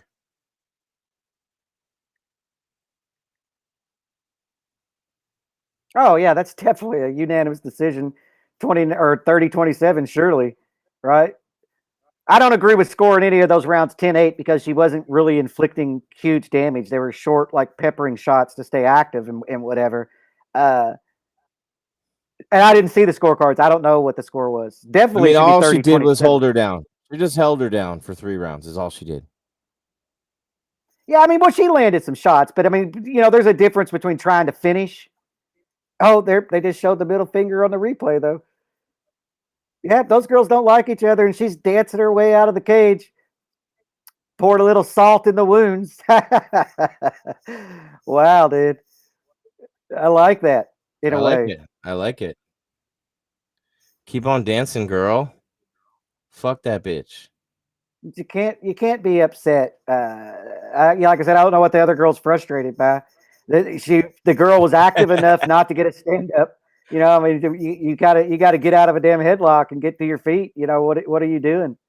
Or not get to your feet. I mean, like I said, she has her in a side headlock. I mean, you take her back and pop your head out. She didn't do it. That's on her. Oh my God, so funny. Debut. So funny. Yeah, and both girls put on a good show, man. They both looked really good in there, Jeff. I'm only being doofy and being funny about the fights, but man, what a great night of fights. And you got the Brunson Holland main event coming up. That one was a good fight. Both girls, and I mean, look, it was a little disappointing to see like the side headlock and just, kind of holding her down there and punching her. And that was what was able to win her the fight. But, give her credit, man. Give her credit. She was able to do it. I totally, I agree. I mean, hell, if that's all I have to do to win, then I'm not going to do any more unless you make me. I could do that all night. If they fought 10 more rounds, she's just going to get her in a headlock and take her down and hold her there. I mean, I don't blame the winner for that at all. I blame the other girl. I don't know why she got up screaming and yelling. I don't think that she did anything disrespectful or anything. She just won the fight. My God. Unless they were talking to each other. 10-1. Yeah, I want to hear what they have to say. Yeah. See, the favorite went down in that one, that's what I said. If you don't know the fighters and one of them has nearly twice as many fights as the other one, man, I always go with experience. I was kind of shocked about the odds heading into this one with the 5-1 fighter being the favorite over the 9-1. But like I said, I didn't know a hell of a lot about either one of these girls. Just a little bit what was out there on the internet or whatever. But yeah, I don't know why she got all upset after that fight, unless they were talking to each other. If they were talking to each other down there, then who knows what the hell was said. But outside of that, I didn't see that the girl did anything wrong. She took her down each round, held her there, peppered her with right hands, and the girl couldn't get out of it. End of it. No, and I was joking around, just kind of like, that's what she said. She shot her the bird, and she was like, "F that girl," and that was what they were doing, man. And that was what was going down in there. Some legit hostilities. Never hurt anybody in there in a fight. You're in a fight. Someone's going to win. Someone's going to lose. She actually won tonight. She did a good job. She held her down. She had that side headlock, was able to land a lot with that fist going that way, and, controlled from top position through most of this fight. So regardless of what you think of the style, regardless of what, the other girl thought of it, it was a brilliant strategy, and it worked to perfection because she got the W. Yeah, I mean, you can't complain, but there's no reason. Don't fix it if it's not broken, Jim. It worked in the first round, it worked in the second round, and it worked in the third. She can go home with a nice win. The UFC debut is behind her, and she's got a W on her record, and she can go on to the next fight. I mean, yeah, I thought both girls looked like they wanted it, though. I did like that about them. That was a personal fight, got to there at the end, and they wanted that. Both of them did. How do you think Stipe is going to come in this fight against Francis? He was 245 last time, but he was 236 against DC his last time out. Francis is about 260. What do you think? Man, I'll have to watch that first fight. Did Stipe have any issues with Francis in the clinch? Well, no, but Stipe came in at 245 for the first fight. He was 235 his last fight out against DC. I don't know if he comes out lighter or not this time. I would prefer lighter if I'm him, unless at 240 I was getting outpowered in the clinch, and then I want to bulk back up to 240 and try to work on that a little bit. I don't think that he had a lot of trouble with him in the clinch, and so I think Stipe could shed another 5 or 6 pounds or even 10. Do you think Francis is any better on the ground at all? I mean, he's got to be, right? It's been a minute. I mean, how could he not be, right? He's been at Extreme Couture for a long time. Yeah, he trains every day. I'd say that because look, Extreme Couture is not fools. I would say with Francis, you got to work on takedown defense. You don't got to worry about the jiu-jitsu and all. You got to worry about stop the takedown. If you get taken down, you immediately get to one knee and get to your feet. And watch your neck. Stipe is so good, man. Stipe is so good in so many levels. No, I agree. But I don't know that he has to get a ton better. He's just got to work on his takedown defense. And what sucks for Francis in this fight, as far as his game plan goes, is Francis likes to explode on you and like out of the blue and you can't withstand the flurry. You can't get that aggressive with Stipe. You have to fight Stipe technically, or he's going to pick you apart. And so I think that takes away from Francis's ability to land that big wild shot, during a wild exchange. Stipe doesn't get into wild exchanges anymore. He stopped doing that a couple of years ago. Yeah.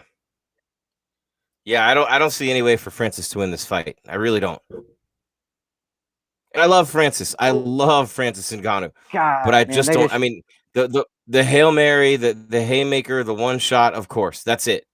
There's no other way for him to win this fight. Yeah, they're showing the promo for that fight right now. I mean, all those bodies just crash into the canvas from Francis. It's just crazy, right? I mean, that's just crazy. And then they follow that up with all of Stipe's finishes, man. That's such a great fight.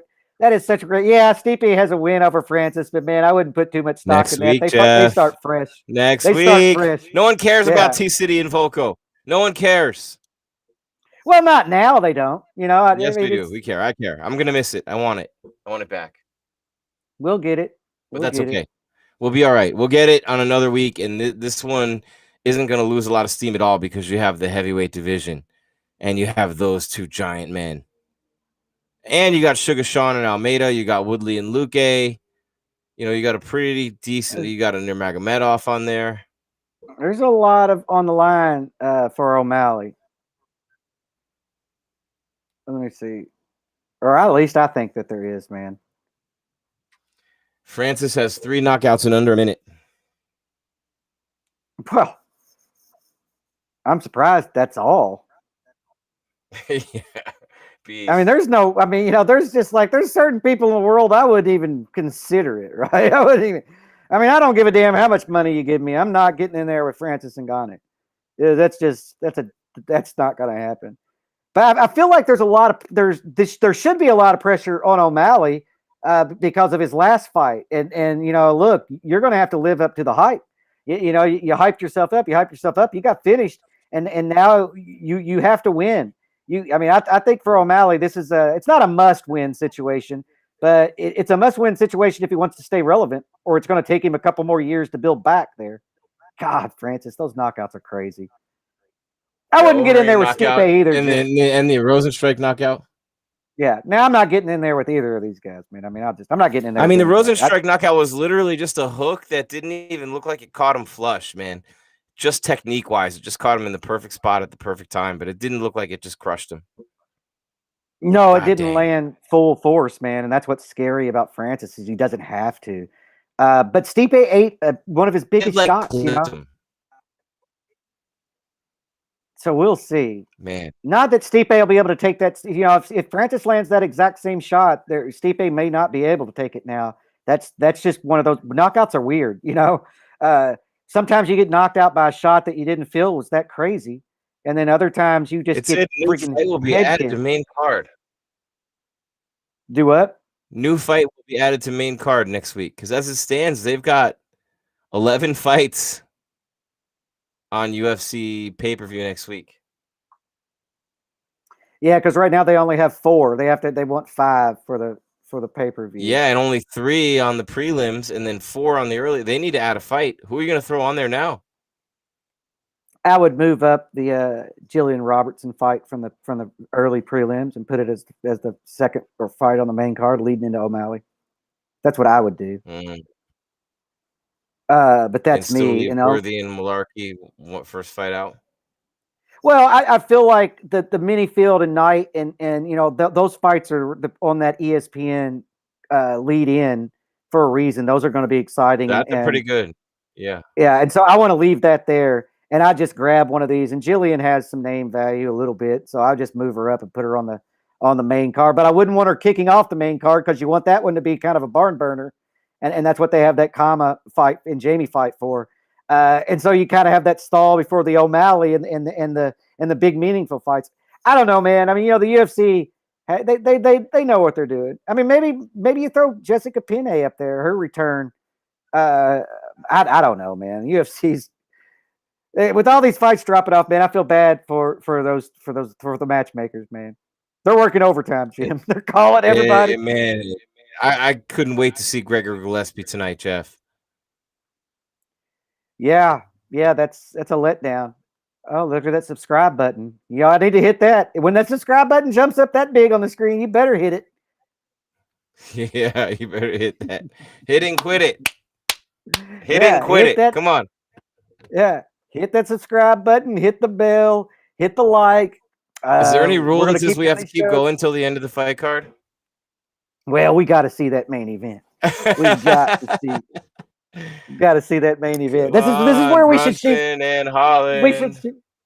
We should shoot a commercial, Jim. That we could throw it in right here. We just throw in like a 2-minute commercial we could all run off and use the bathroom or whatever we do in those 2 minutes. Tonight's live coverage of UFC Fight Night. Brunson versus Holland is powered by CBD Emporium, featuring Level Select CBD. You can get 50% off right now by entering the code MMA50 at stayinthefightmma.com. That's stayinthefightmma.com. The code is MMA50 for 50% off Level Select CBD from CBD Emporium. Level Select CBD. Stay in the fight. There you go. Now, see, I think that this fight is to make Song look good, but that's my opinion. So this one, I kind of feel is going to be a short fight, Jim. You know, sweat is pouring off me. I don't know what I did today. I'm sweating half to death.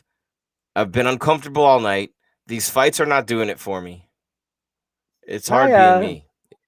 My son turned 13. Being me. Yeah, my son turned 13 yesterday, Jim. 13. I'm a father. I'm a father of a teenager now. Yep. And he's taller than me now. Damn it, Ryan. My daughter Jaden is 13. She just turned 13 last May, and my son James is 12. So they're right all in that same range. I throw the football with them every day, man. My shoulder hurts today throwing that football. I think that's why I'm still sweating, Jeff. Because like once you get outside with your kids and you start running around, you don't ever stop sweating.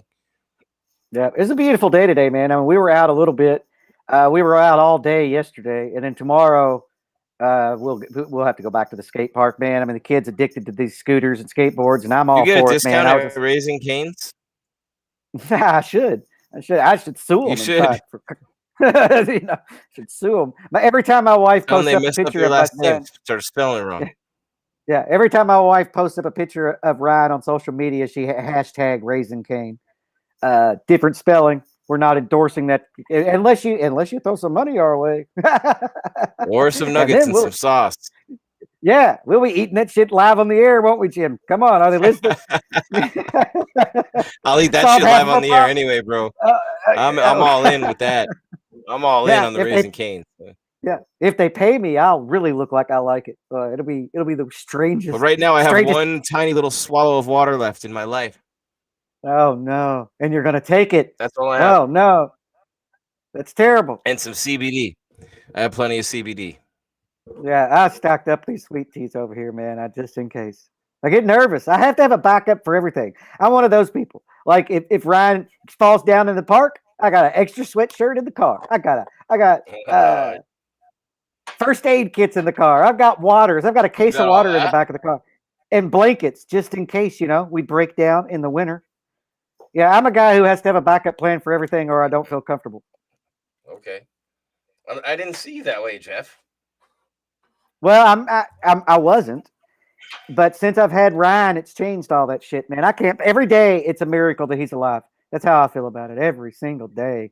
My kids keep me alive.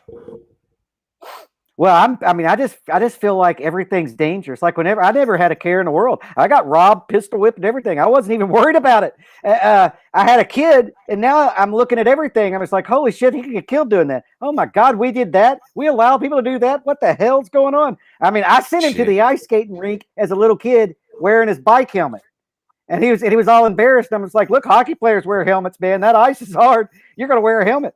But I only have one kid, right? If I had another one, then I wouldn't do anything. I'd be like, he's the second one. He'll be all right. Go play in traffic. He's the second one. Yeah, but Ryan's my only one, man. And so I'm way over. I'm not overprotective. I let him have his freedom and do what he wants to do. But I'm around and I'm watching. Damn it. Shit, this is painful, ESPN. Come on, man. Speed up the process. Just finish early.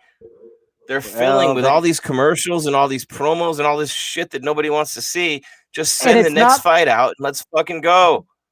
And it's not like there's not plenty of sports today, right? There was tons of NCAA basketball. There was a truck race, an Xfinity race. There was tons of sports on. There's the UFC. It's not like they aren't going to have plenty of stuff to talk about on SportsCenter.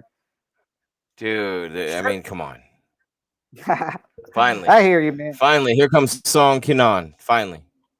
Yeah, but that's the UFC uses this ESPN audience to build that pay-per-view next week, man. I mean, it is only an hour and 45 minutes into the main card, though, Jeff. Holy shit, and we're at the co-main already. So easy for me to say, right? It feels longer, man. I hear you. It does feel longer. And then look, it's because we started losing the co-main event, and we were sort of let down, and so we're just waiting to get to that main event because we know we're both looking forward to it. And we're just waiting for one of these fights to stand out to us and surprise us, right? Be like, oh, give us something to be like, oh shit, about. Still So waiting. far, yeah, Still that waiting. knockout, that knockout of the bantamweight fight was okay, but the 2 rounds before it were not. And so, What about Tai Tuivasa's knockout? oh, see, we were talking and I didn't even get to see it. I'm sure because that happened so fast. I saw him coming to the octagon. I start looking at my screen. I'm talking to you, and then you say he just won by knockout. I look up and he's giving his post-fight interview, and I'm like, "What the hell? That was like 3 minutes." But the fight was what, like 40 seconds? Is that what he said? 40-second knockout. Tai Tuivasa. Let's see what it was. 49. Demolishes Harry Hunsucker. I'm not even touching that, Jim. 49 seconds. Over Harry Hunsucker. Harry Hunsucker. Parents were funny. Oh, Jeff. How you guys doing out there in the chat room? What do you got tonight? Brunson or Holland? It's a big fight at middleweight. The winner goes into the top 5. Yeah. Where's everybody from tonight? Where are they watching us from? Max Griffin. I like Max Griffin out of Sacktown. He looks fired up. He's got his hair braided up, looking good. I had my hair braided up like that one time. I had cornrows in my hair, and when I took them out, my hair stuck straight out like I stuck my finger in a light socket. It was the craziest stuff, man. Did she look good with the rose? I liked them. Why'd you take them out? Liked them. Nah, you can't keep them in there, man. Your head hurts. They're too tight. So I took them out. Do not. So anybody out? People who wear them, when you see people wear them, you feel like they're suffering? No, because it just depends. You can't leave them. I left them in there for a few days, and then I took them out. And it's just, and then plus when you wash your hair with them, you get fuzzies in between the rolls, and it doesn't look quite as good. But do not get dreadlocks. I bet you didn't. I bet you didn't think you were going to get an education in cornrows tonight on the show. Definitely not from me. But do not. Holland do will be fighting Israel for the belt. What do you think, Jeff? Linnell Bishop says Holland will be fighting Israel for the belt. You think Holland's a title fighter? If Holland comes out here jab. tonight, if Holland comes out here and just starches him tonight, I mean, I don't think he gets a title fight next, but it kind of depends on the public's reaction, because that kid is a rising star, and that would be a name that would probably sell some pay-per-views. So I don't, maybe I still think he has to have one more fight after this, but who knows, man? If he comes out here and like scores a first, one of the fastest knockouts in UFC history or something, then man, I'm not saying anything's not possible. I just think he's going to have to take at least one more fight. Well, Max Griffin's taking advantage of his slot here in the co-main event against Song Kenan, and Michael Griffin punching into what he's hoping will become a takedown up against the fence, but pretty aggressive start for Max Griffin. Oh yeah, these guys are definitely the pace, the intensity's definitely picked up from the two previous fights. Anyway, not that the girls weren't intense, man. She was just trapped in a headlock the whole fight. So this one's Griffin's little more a kickboxer. Intense.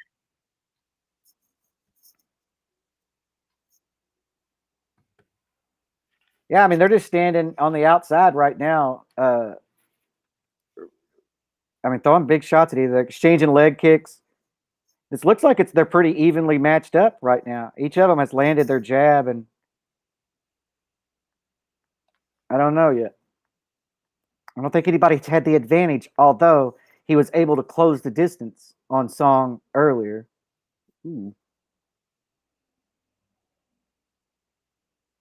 But Max Griffin looking good so far. Yeah, he's a beast, huh? Oh, Max I'm going to let you call that. Oh, I'm done. Okay, I'm glad we waited for this shit, Jim. Get ready to see this shit. Oh, my God. You're way ahead of me. Well, just watch, man. I'm telling you. Oh. And Jim, I'm 10 seconds ahead of you, and he is still face down on the canvas. Holy shit. Mm. Oh, what a combination. God, that's beautiful, man. The last one, Max Griffin. you didn't need it last one, but wow. I'm not dogging him. I would have thrown that last one too. I've just said he didn't need it. But you're The caught up last in the one on heat the of the back of moment. the head. Yeah. But man, you're in the moment, right? It's hard to stop. The trick, he landed that first jab, or actually it was a straight right hand, and then the left hand that dropped him, and he landed one more afterwards. I don't have a problem with that. But he was out, man. All right, there's what we were waiting for, Jim. That's what we were waiting for all night. That's it right there. Max Griffin. He delivered. Thank you. And now we have to wait another hour before they start the main event. What do you bet? maybe. It's a 5-round We have to fight, watch right? every college wrestling match. Derek Brunson wrestled at UFC Pembroke. I know that's coming. It's 220. Yeah, I don't know what they do here with the ESPN, because this is because likely isn't going the distance, and we're an hour early, right? Mm-hmm. We do know that Holland is on a big time win streak. All 5 of them coming in 2020. Mm-hmm. Yep. He's ranked number 7, and this is a meaningful fight, man. This is a meaningful fight. This is where we found out how legit Kevin Holland really is, right? And this is it. He's clawed up to this high, and is this too high, or is he got further, rungs to climb? But I feel like that's what it is for me. Does Derek Brunson keep his place in the division, or does Kevin Holland jump up into the top 5? And is that loss to Brendan Allen? Does it mean as much as it looks like it does? No, I mean, everybody has an off night. I think you have to look at it in a bigger, in a larger context, right? Because some people lose, right? I mean, you lose to a guy you shouldn't lose to, and then you go on a 4-fight win streak. I kind of throw that loss up as like, well, man, you had an off night, or whatever, man. You get clipped. Shit happens, man. It's a fight. No, and Holland's a pretty good sized favorite at -175. Brunson +145. The dog. So and the money there's the coming stats. in on Kevin Holland. Look at that. Our producers have thrown up the stats of the Max Griffin fight stats. Oh, they look at switched back. how good they are. Yeah, they're so good. That's right off the MMA Weekly homepage right there too. There we go. The MMA Weekly homepage. Oh, here is the tell of the tape. And I'm going to have to get glasses before I read all that. No, that's for Gregor Gillespie. You're on the wrong fight, guys. No, here he is. There you go. Brunson and Holland. There you go. Yeah. Big age difference, man. I mean, Kevin Holland's only 27 years old. Dana White, call Big Mouth. Yeah. He's got a little bit of a height advantage. I'm looking at there. He's got a pretty decent reach advantage, man. I have that clip somewhere in my phone. There's the boss man talking about Kevin. It's gonna be interesting to see how this goes out. I mean, yeah, looking at the tell of the tape, Holland's a little younger. Well, 9 years younger. He's a little bit taller, not much. But he has. I'm looking at this. That is an 8-inch reach advantage. Now that's big. That's big. So we'll see how that plays out, or if it plays out at all. Because Derek is going to want to close the distance, but Holland does do a pretty good job of controlling the range. It's just going to be, but we haven't seen it on this card. And one of the things we love is when here we go. You ready? Big stage. Here we go. Since we have all the time in the world to fill here, here's where we're going to get some fill. Courtesy of the Cage Side Seat Archives. But there were a lot of other outstanding performances on this card. And one of the August things we love is 2018, step up on the big Los stage Angeles. here, New York, Fight Week. Who were some of the other fighters that you were most impressed with tonight on the big stage? I got to be honest with you, Holland. So I don't know, for those of you that don't know the story, he was on the Contender Series. And he was a talented guy, and he won his fight, but he wouldn't shut up. the entire fight, he was talking to me, the whole fight. So I said, I'm not signing this guy. I don't want him. I'm not interested in him. So Thiago Santos' fight falls out, right? And I said, let's call some contender guys then that we liked. They all turned down the fight. I said, call Big Mouth. I want to see if Big Mouth takes this fight.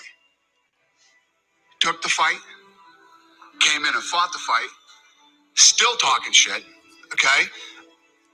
In there with Thiago Santos, this beast, ranked number 13 in the world, and took this fight on 2 weeks' notice and is still talking and saying, talking so much his mouthpiece fell out twice.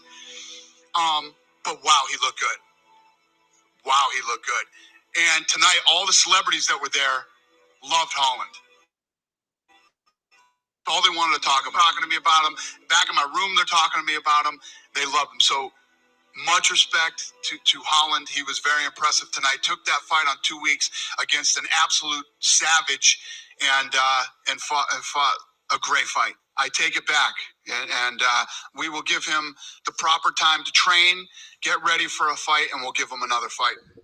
There you go. That was Dana White answering my question in August of 2018 in LA when he stepped up. Holland did and fought Thiago Santos. But I thought that was interesting, Jeff, because he did talk the talk and he has walked the walk. And he was on a streak, man. I mean, those 5 wins last year, he talked his whole way through Hernandez and Buckley and Darren Stewart and Charlie Ontiveros. And then the Jacare fight, man. I mean, look, if you weren't on the Kevin Holland hype train before the Jacare fight, I understand. But after watching what he did to Jacare, man, you have to think this kid's pretty fucking good. I mean, he's definitely confident, man, and he's dynamic. This is the fight that's going to tell me because the Jacare was such a. I don't know if we redo that fight a million times if he's able to do that again. That was crazy, and he may be able to do it every time. I don't know, but that.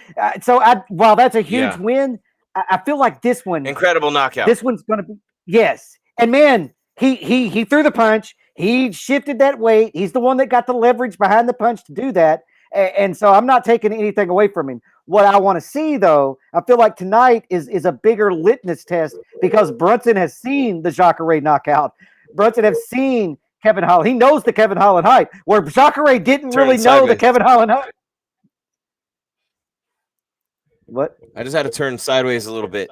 Oh, you're fine. So everyone can still see me. You can't see me. Yeah, fine. Yeah, my TV's back here, but I put a mirror over there so I could see it, but everything's backwards. Look at our producer. Look, where are we? Centimeters and kilograms. What are you in Canada? What are you? The majority. That's the majority. Yeah, it's 5. Where the hell is this? Where's the box? Where's the tail of the tape from? Canada? Yeah, kilograms. The metric system. Hey, no fans at the Olympics. Did you see that shit? That sucks. No international fans. You're gonna have to be from there. Yeah. Yeah. I mean, I understand, but it sucks. Yeah, I mean, One more kick in the nuts from COVID. Not that I was going to the Olympics in Tokyo anyway, Jeff. I'm just saying. Oh, I wasn't either. And honestly, I'm not sure that that's such a terrible thing, man. Maybe the host country does get to enjoy the Olympics, and everybody else can just keep their ass at home from here moving out, so they can actually see the Olympics instead of having a bunch of rich Americans fly in and buy all the tickets. But that's just me. Jeff Cain, ladies and gentlemen, the king of all Caniacs. Top 5 greatest UFC fighter of all time. All right, Ozone Rocks wants to know, Jeff, who's your top 5 greatest UFC fighter of all time inside and outside of the octagon? The greatest fighter outside of the octagon, I'm going to leave the outside part alone, and I'll do the top 5 greatest UFC fighters of all time inside and outside the octagon.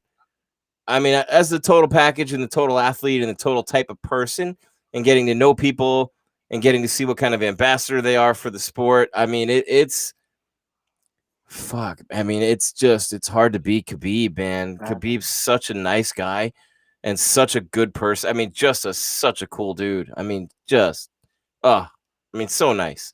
I introduced myself to him after I had done a radio interview with him, Jeff, and I go, "Hey, Khabib, my name's Jim Grieshaber. We did an interview earlier this week."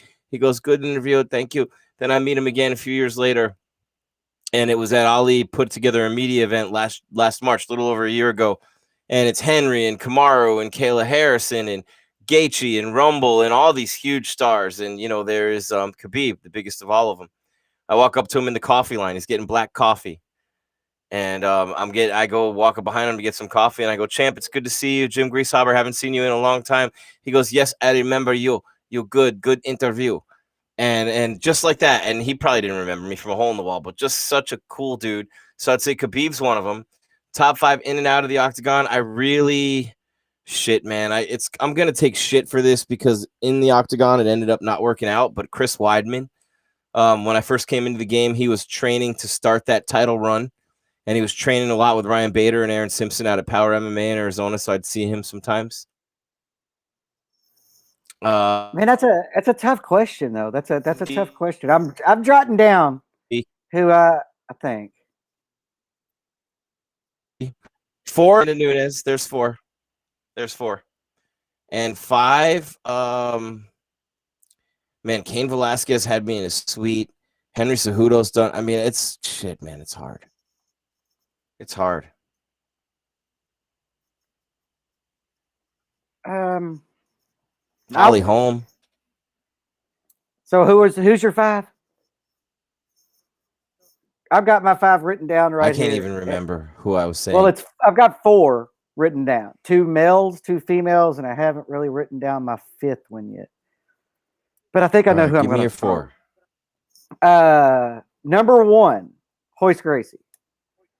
Royce Gracie, the sport, he's been an ambassador for the sport, man. I mean, for so long, and he hasn't done the sport a disservice. And he's the reason why we are all here. So I'm going to say Royce. I think that people forget what, or maybe they just don't know what Poirier does outside of the octagon, right? Poirier, Poirier's, and he's never been in trouble. He's charitable. Yeah. I'm going to say Amanda Nunes. Because Amanda does so much for women's MMA. She still helps Invicta. She still goes to those fight cards. She promotes those fight cards. She is a huge ambassador for the sport. So love Amanda Nunes.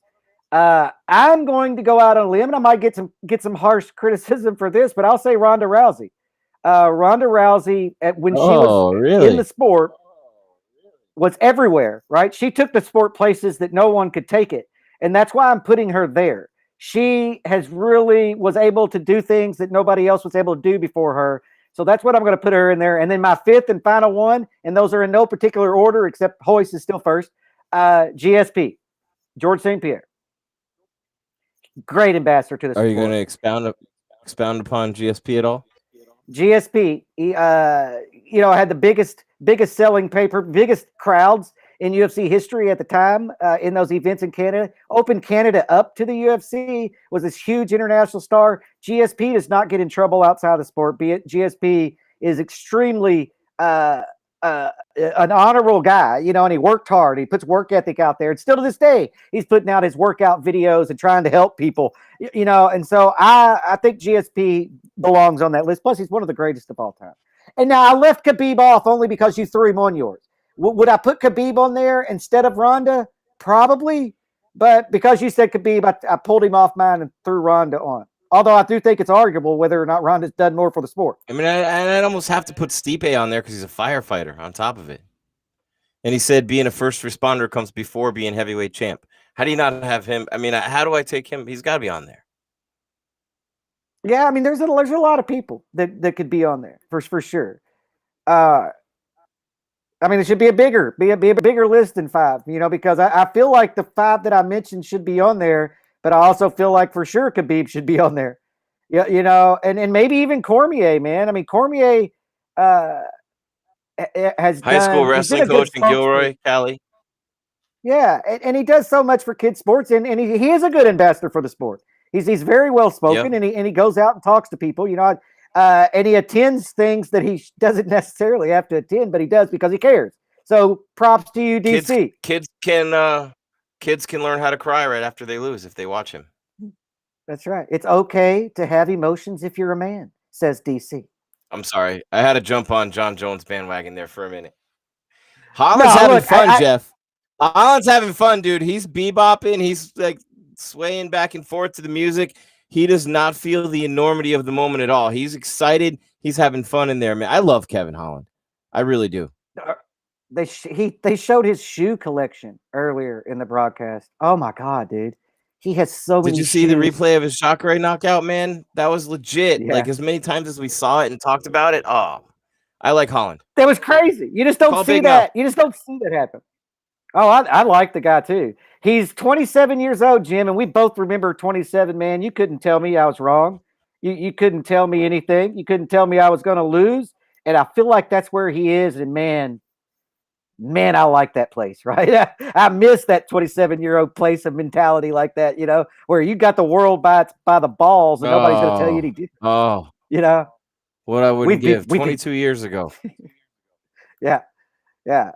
Unfortunately, life and Father Time beats the shit out of you afterwards. But right now, man, I love where Kevin Holland is, and I feel like that's part of his appeal, man. Is he takes, if you're younger, you love him because he's just so dynamic, right? And if you're older like us, I just remember exactly where he is mentally, man, and it's such a great place. He's good for the sport. He has never fought anybody like the man who's about to make the walk out toward him now. I mean, you're talking about a guy in Brunson who made his. I mean, he's a Strike Force guy all the way back. I mean, he's all the way back at 2011 in Strike Force. I mean, you're talking about a guy who has been around forever. He's fought Jacare and Kendall Grove and Yoel Romero and Uriah Hall and Robert Whitaker and Anderson Silva and Lyoto Machida and Israel Adesanya. I had him beating Anderson, and I don't care what anybody says. Yeah, I thought he did beat Anderson. Thought he did beat Anderson Silva.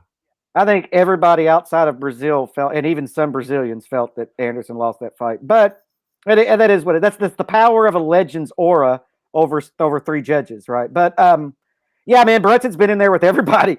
This is Kevin Holland's toughest test, but man, he was dancing around the octagon on one foot, making the most of his appearance in the main event on ESPN, Jim. You got to love that. That's what the promotion can't do for you. And I know that's something you talk about a lot, about, you know, the fighters having to build themselves. And I say promotion has to build themselves. The promotion can't do that for you. What Kevin Holland just did, he did for his own self. And that was nice because that's promotion that the PR team can't put behind you. They can't have that dance to the octagon, that confidence dancing around. That's something they can't write into the script. Kevin Holland wrote it into the script.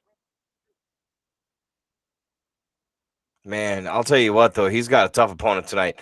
If he wins this convincingly, he could maybe talk himself into one fight away from a title fight. But this is a legit contender. This is the gatekeeper of the top 5, Derek Brunson. He is the gatekeeper. Look, I mean, Elias Theodorou, Ian Heinisch, Edmund Shabazian, back-to-back. Nope, not happening, son. He lost to Izzy before that. Izzy's the champ. He lost to Jacare before that. Jacare, you know, was at the top of the title picture. He's beaten Machida. He's beaten Dan Kelly. He beat Anderson Silva back in Brooklyn in February of 2017, regardless of what anybody said. He lost to Whitaker by TKO, head kick in 2016 in Melbourne, Australia. That was the fight of the night. Yeah. And that could happen to anybody fighting Robert Whitaker, including Izzy. You know, that's just part of the game, getting in there with Whitaker. Sometimes you're the hammer and sometimes you're the nail. And that night, Brunson was the nail. But like you said, it won fight of the night. So he took the former champion to a fight of the night performance, even though he lost. He looks good, man. The blonde hair's throwing me off. That's he looks big at 205, though. He always seems like a big 205er. Yeah, he's not a small guy. I like that blonde hair. It's a throwback to like Kevin Randleman. 12 knockouts, man. Yeah. Melvin Gillard. Well, I was getting ready to say that blonde hair is a throwback to Kevin Randleman for sure. And then Melvin Gillard also wore Kevin, it. Look, bless Kevin's heart, man. Yeah, that's Kevin's hair style. And look, I'm real far away Kevin's from the TV too. Yeah, it's just whenever I see that blonde hair, that's the first thing I think of, man. I like Kevin was good to MMA Weekly. I enjoyed Kevin Randleman. It's sorely missed. But yeah, main event getting ready to start, Jim. Yeah. Oh man. This is what we've been building up to. This is all night, all week, the preview show. And here we are. I wanted to say a shout out to Elizabeth to Kevin's widow, Elizabeth. She's my Facebook friend, and I've met her over the years at some events. So I just wanted to make sure I sent a shout out to Elizabeth. Shout out to Big Kev. There he is. Big blonde hair up top. Scott, And, whoever threw that interview up, I wish I could tell the story of that interview right there, and I cannot. But holy shit, what a flashback, man. Whoever's in the producer booth, Jim, I got to give him a props to that one because holy shit. Well, then after the show's over, I want to hear this story, man. I have a lot of Kevin Randleman stories, man. I was around Kevin. I know his wife. Oh, you almost saw. Oh, man. What Kevin does in this interview. Whenever this is one of the first times I've met Kevin, or right around this time. Kevin used to scare the hell out of me at first, man. But then you get to know him, right? You get to know him, and what a great guy! What a great guy! And now, Herb Dean. He will stop the fight.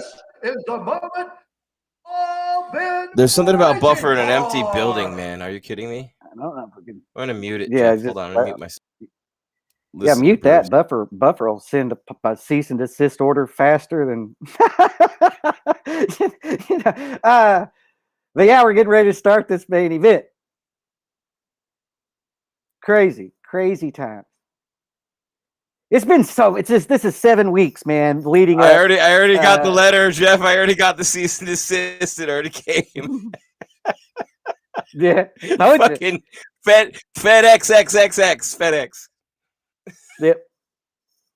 That's a cease and desist. Quick. Well, you don't mess with the Buffer. You're introducing Holland right now. So they're getting ready to go at it, man. This is crazy. Well, I'm just glad we're to the main event, man, because with the two fights falling off the fight card yesterday and today, and then the co-main event, we lost the co-main event earlier, and so we lost the second co-main event, and now we've got this big fight before us. There's no denying how big this fight is, and the co-main event was beautiful, ended in a face planting knockout. But we know these guys. This is a meaningful fight. This is also kind of a fight of differing generations in the fight game, right? This is old versus the new. Who's going to take it? Brunson with the wrestling, right? Mm-hmm.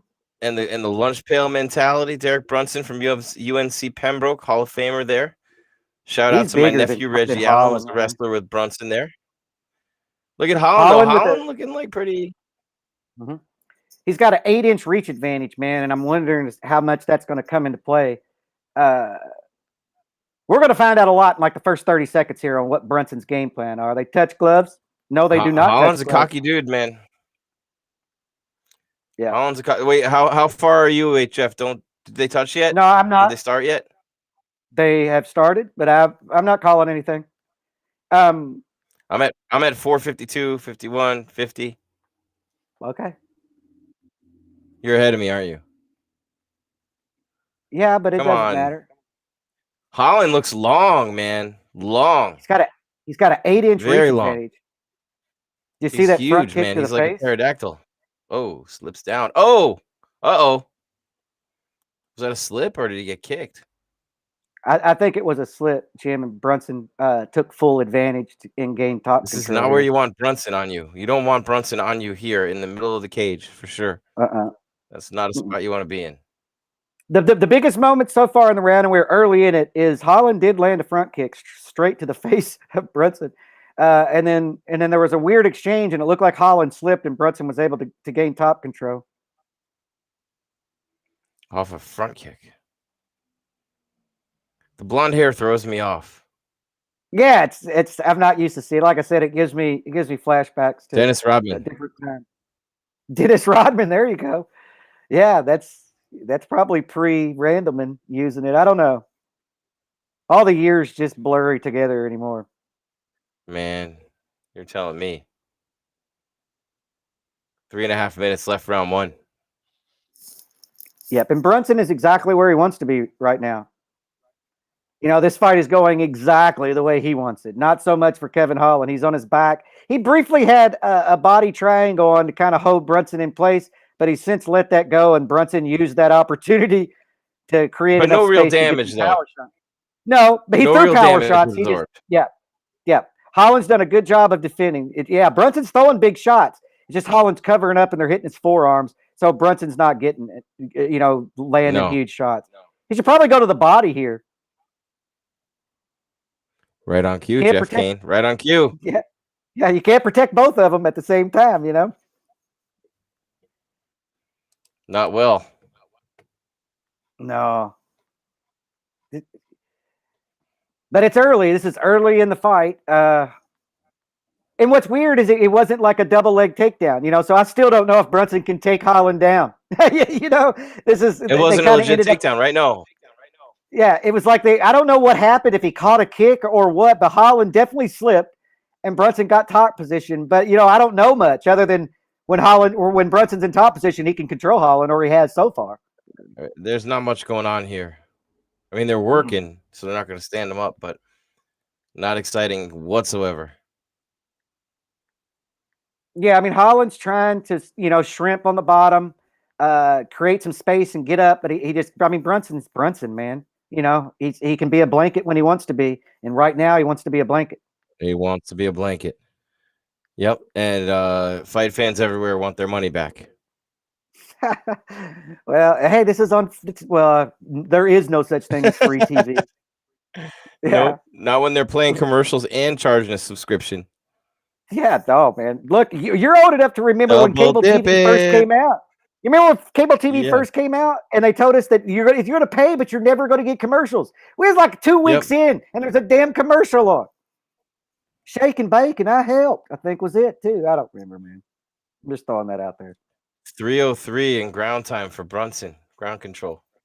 Dominating round, but it's like that women's fight. While it is a dominating, clearly 10-9 round so far, he hasn't put Holland in any danger. Holland's not cut. He hasn't absorbed any crazy damage. But on the other side of that all from coin, the slip, man. Yeah, and Holland on the other side of that hasn't done anything either. Other than, like I said, he did land that front kick. So if we get this thing, the second round does start standing. And I've got 40 seconds left in the first.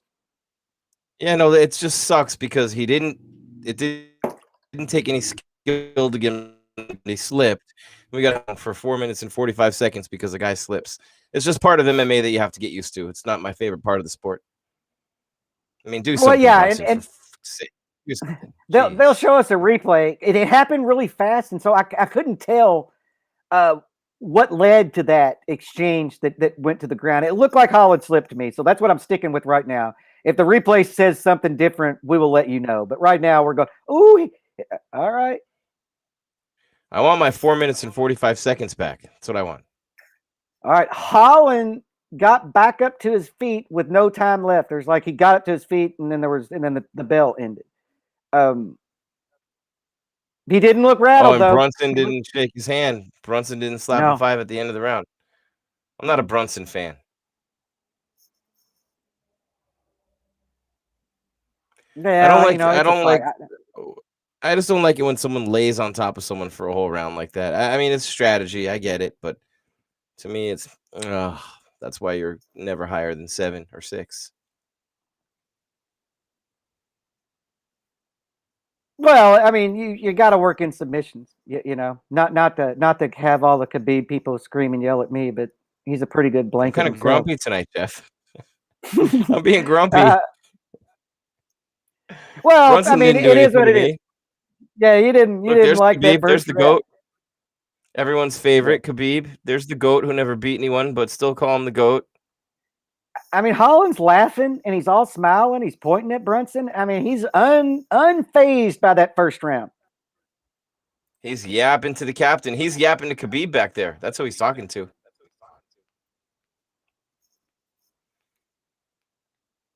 He better do something and stop yapping then. Maybe Brunson will actually stand and fight this round. It was good strategy by Brunson, though. I don't see Brunson winning this fight on the feet. No, hell no. Styles make fights. He's got to get this fight to the ground, and he's up against an 8-inch reach advantage, so he's got to be careful about how he gets this fight to the ground. Can't just go rushing in on a guy, Well, I mean, people are right they're typing in 10-8 round. They're clearly morons. 10-8. It was not a 10-8 round. No, that was definitely not 10. It was a 10-9 round. It was good top control by Brunson. He did what he wanted to do in that round. And now here we are in the second round that started standing. They clinched, and then now they're back at distance. Yeah. Brunson takes him down again. Holland can't yap anymore. You got to fight, dude. Stop yapping. Start fighting.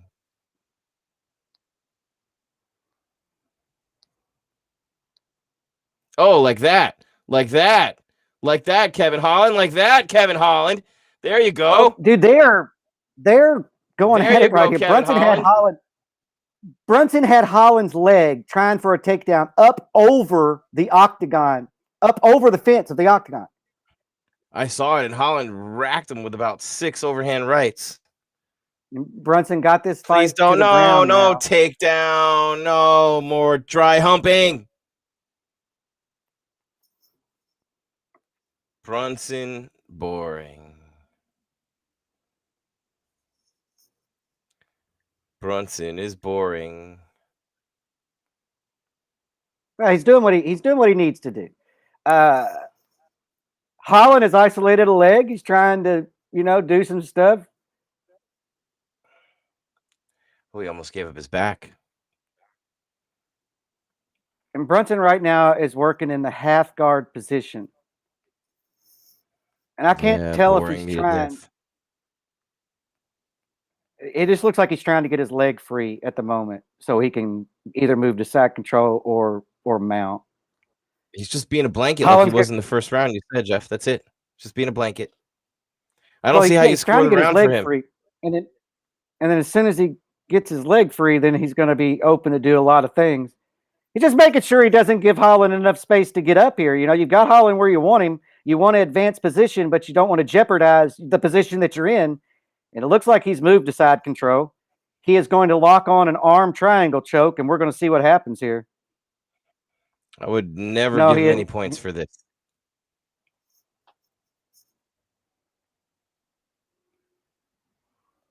He didn't put it on an arm. I thought he was going to because he's in a good position. Jamer said this is not grappling. It's not dry humping moron. I'm not talking about grappling. This is not grappling. In case you haven't been watching, this is not grappling. It's one man laying on top of another man for 3/4 of the time that we've seen on the clock of this fight so far, with absolutely nothing else happening other than one man laying on top of another man and holding him there. Holland. That's it. Escape.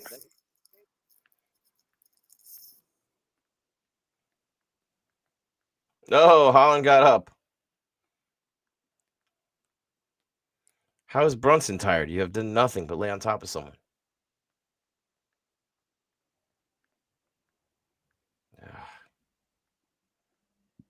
No, please, God, no. Oh, jeez.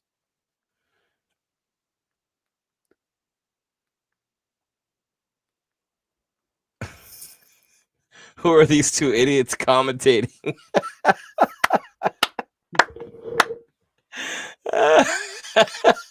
I'll be idiot number one. I'm Grease. Brunson's in. Holland's got full guard, but Brunson's peppering him with shots, staying active enough not to get a stand up. Body, head, like you would expect. Snooze fest. Snooze. Somebody give me some toothpicks for my eyelids. Snooze fest. Yeah, it's a fight. This is why I can't. I don't know. I mean, I wouldn't be sad to see Brunson go. I really wouldn't. Boring, man. Just boring. This isn't K1. This isn't K1, man.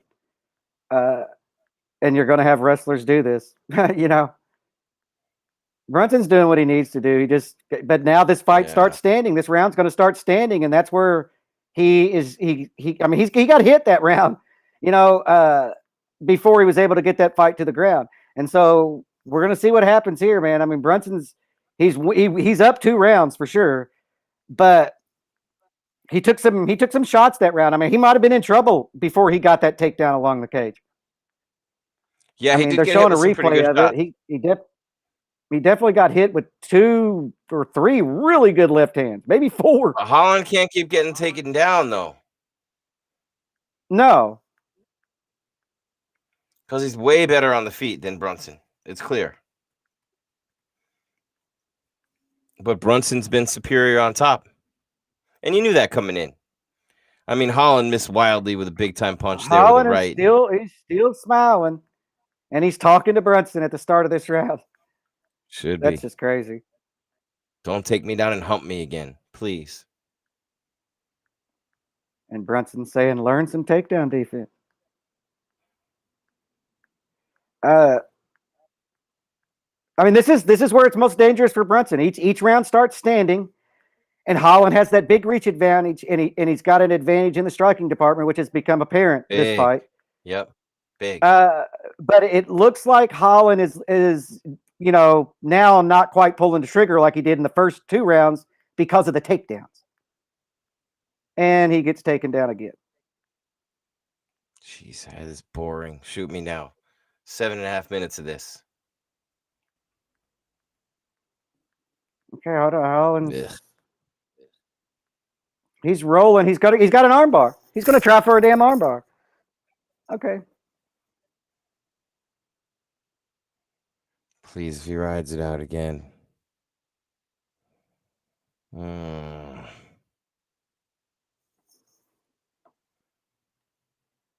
have I seen this before? Matt Hughes' entire career, Tito Ortiz's entire career, the latter part of GSP's. Or every other round of this fight so far. Yeah. No, the playbook is simple for. I mean, look at this. This is nothing. He's doing nothing. He should be stood up here. They're doing nothing on the ground. Brunson is doing nothing except laying there. They should not be allowed to continue on the ground like this. Come on. I mean, literally, watch Brunson, and I'm up to over 1.5 minutes. He hasn't moved. He circles a little bit here and there to keep the position. That's all he's doing. Like, he's done nothing. Look, count, stand him up, have some balls. Nothing.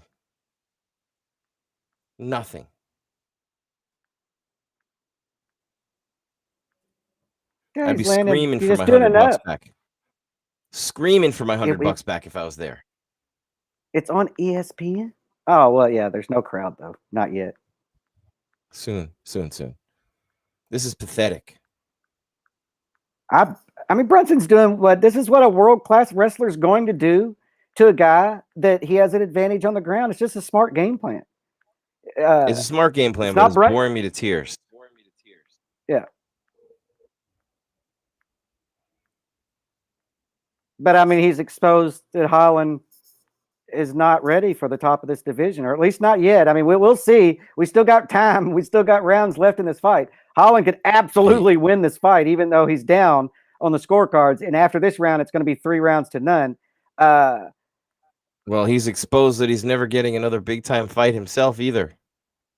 Because who wants to watch him?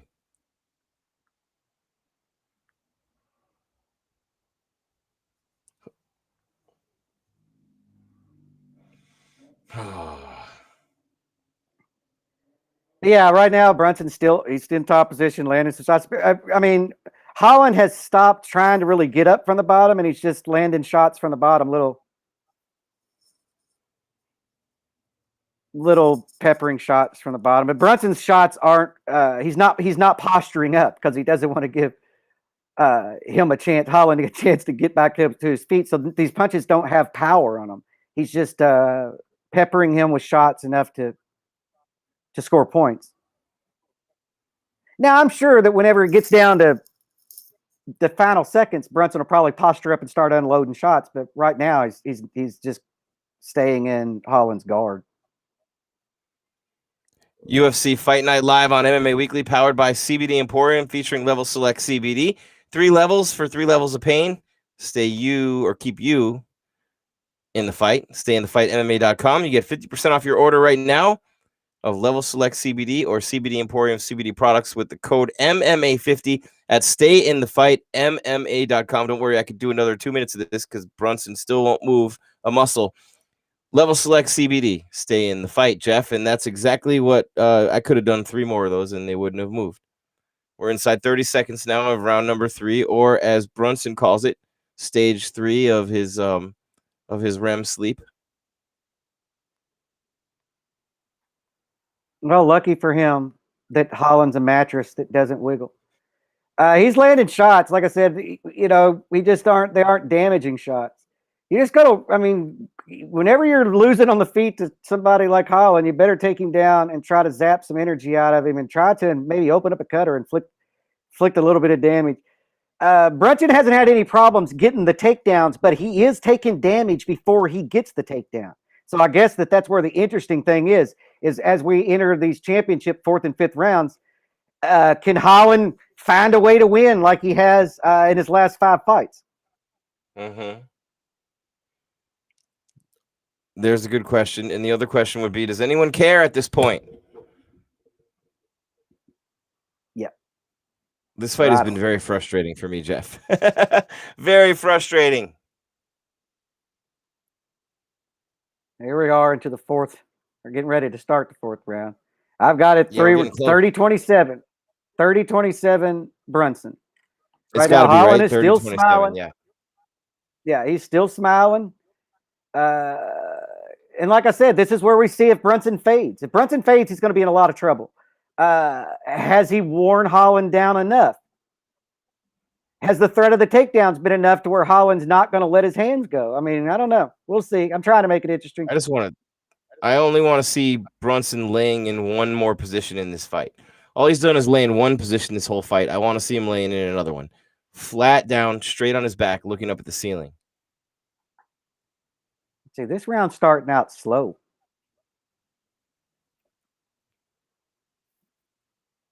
Well, yeah, as soon as I say that, they start throwing punches at each other. I just want to see it stay on the feet for a while, man. Give us something to watch.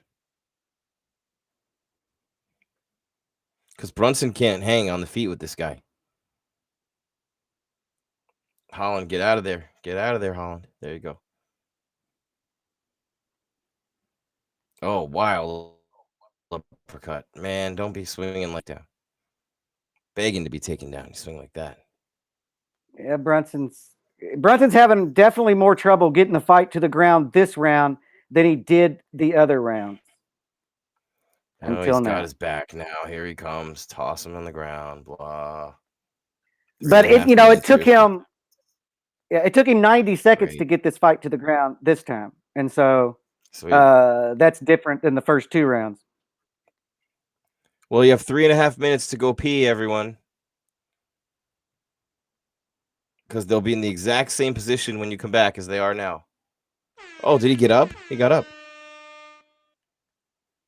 He gets tripped right back down. Yeah, Brunson is back in Holland's guard. And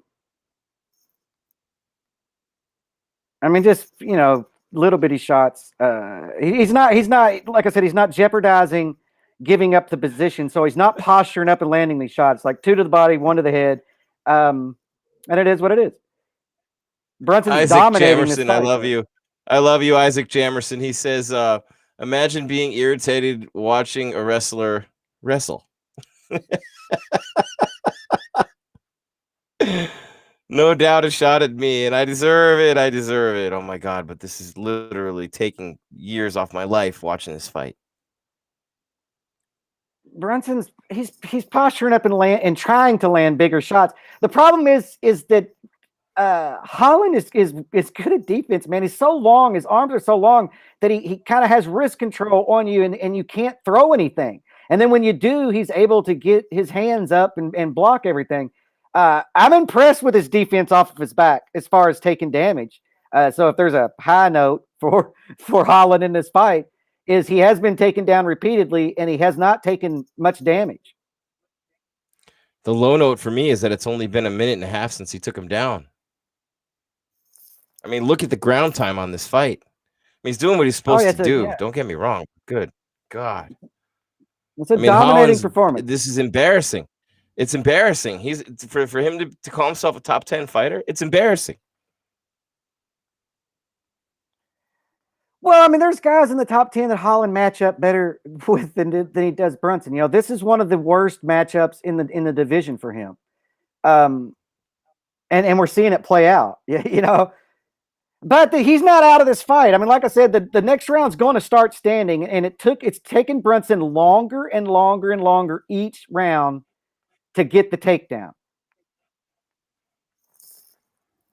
There's a minute left here, and on mine, I had to turn and look real quick. Holland got back to his feet, and they're along the cage. But he's going to have to change this position. He's going to have to. He can't. While he's got to his feet, he hasn't shaken Brunson off of him.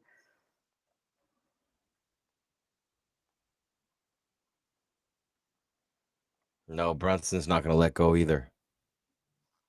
Brunson's got underhooks, and he's got his hand. I don't know if I can't see from here. I don't think he has his hands together in the back, but he's got 2 underhooks. Holland's looking at the clock and talking.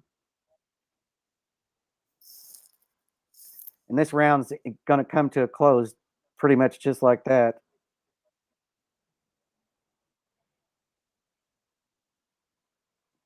So far, Brunson has just dominated 4 rounds. That's, what is that? 49-44 so far on my scorecards. Well, look, that's the way it's going to be on everybody's scorecards. Holland hasn't won a round, but he has had success in the beginnings of these rounds. So maybe he saved enough energy. You know how I count that? What? 20 minutes of my life I'm never going to get back.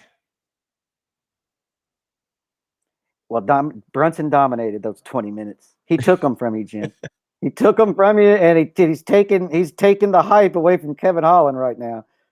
Oh, he's taking the life out of me. But we're getting ready to enter the last round here. And like I said, the beginning of the rounds, it took him 90 seconds last round to get the fight to the ground. So that's the window of craziness that's going to take place. Once Brunson gets him down, he's pretty much able to control him. Although Holland was able to get up with a minute left to go in that round, he was unable to get out of the clinch. Holland tried to touch gloves. Khabib and just talking said no. to him. Khabib was just talking to him. Why is Khabib there? Is he working with Brunson or Holland? I'd have to look on on it. I have no idea. I'd have to look at the preliminary card and see if maybe he has a fighter on there. Because it doesn't look like he's in a corner. It looks like he's in the VIP section where like the fighters and celebrities and stuff sit. He didn't look like he was in the corner to me. Is he in the corner? Like I said, the TV's kind of far away. Come on, Holland.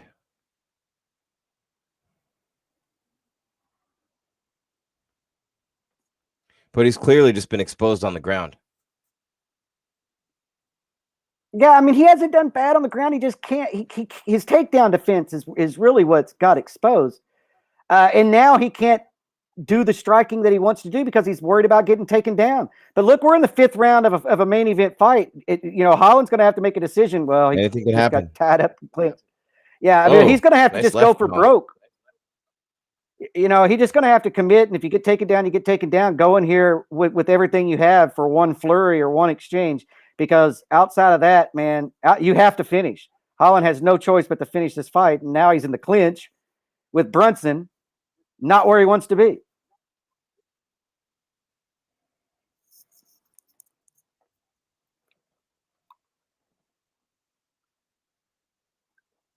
Oh, look at that. I'm ahead of you, and I'm going to let you call this one. Look at that. That mixes it up. Oh, wow. Wow. Mr. Humper, you get humped for once.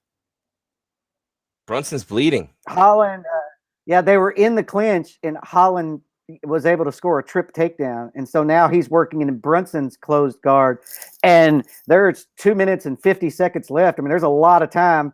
Brunson hanging on from the bottom, got his guard is closed. He's hoping for a stand up or just to run the timeout here. He's up 4-0. So he just has to avoid being finished. You would think, right? Yes. All Holland wants to do is slap him in the head. Jim Isaac in the chat.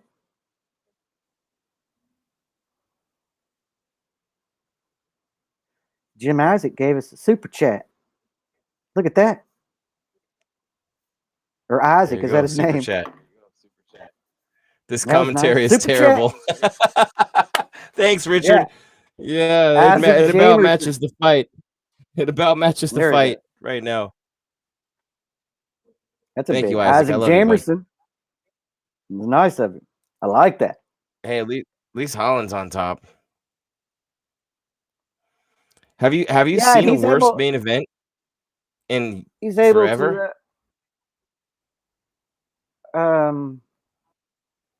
Yeah, we had one in on an eye poke and an illegal knee.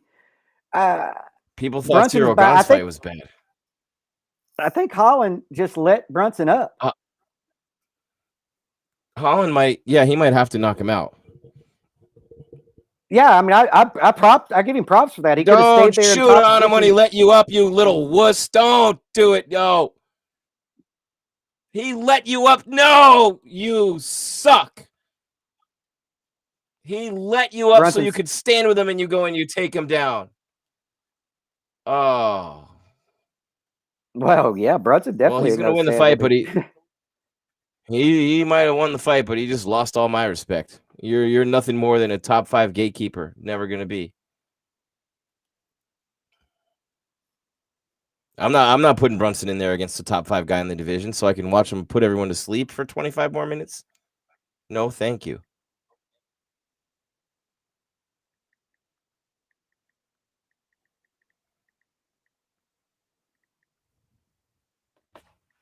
Yeah, it's like I said, it's going to be 50-45 for Brunson, and the Holland train stops there. Where was he ranked? Brunson was. It was. What does it mean when you 11-7, get a super chat? I want to know what a super chat means. $10 from Isaac Jamerson. So who's going to send me the $10? So whoever owns the channel owes me $10. No, I think they paid. They donated $10 to the channel. I think they donated $10 and it says "I love you too, Jim." That's what it says. Donated $10 to the "I love you, Jim" fund. Hey, Brunson, keep on humping.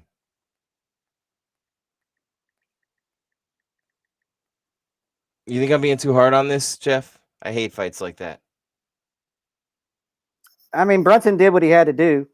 Brunson was clearly the better fighter. Holland is not ready for anybody in front of Brunson.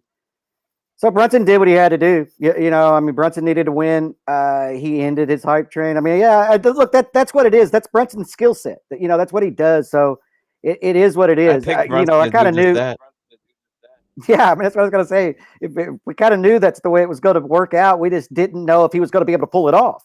We knew that was going to be the game plan. I didn't know he was going to be able to take him down early so easily. Well, the good news is we're done at 9:45 on a Saturday night. Well, 10:45 your time, right? It's 11:45 my time.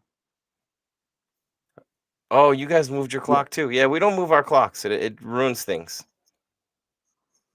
Yeah, Kentucky's 8. I can drive an hour east and enter Eastern time zone. So half the state's in Central time zone, the other half's in Eastern time zone. It's on HBO Max March 31st. Okay. Let's see what the scores are here, Jeff. 50-45.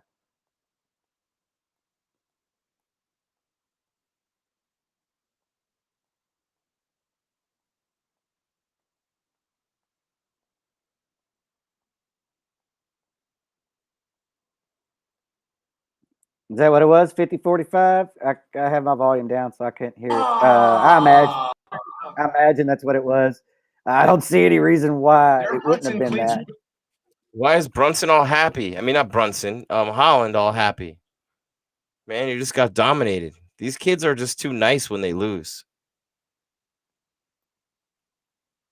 Well, Don't be I acting like you're it. all that. I don't. I mean, what are you gonna do, Brunson? Who are you gonna put Brunson in there with? Honestly speaking, everyone's gonna want a refund. Who are you gonna put him in there with? Well, somebody that's ranked in front of him, because he just drew the line in the sand of who can't beat him behind him, and so it's got to be somebody in front of him. Yeah. Hopefully, someone who brings some sort of excitement into the octagon. Because I mean, Hermanson, Vittori's fighting Till. Killer Gorilla doesn't have a fight. And people are dropping out of fights left and right too. I mean, Brunson will get somebody. They'll throw him in there against somebody. I mean, I guess he was. Where was Holland ranked 10th, and then Brunson was ranked 7th. So I mean, I guess he could get the number 8th ranked, not 9th or 8th ranked guy. But I mean, their significant strikes were even. Just 6-1 on takedowns. But their strikes were even. Brunson giving his. Yeah, I'm with you. Double. I'm with you. Holland fought the worst fight I've ever seen. What was that? I'm with him. It was terrible.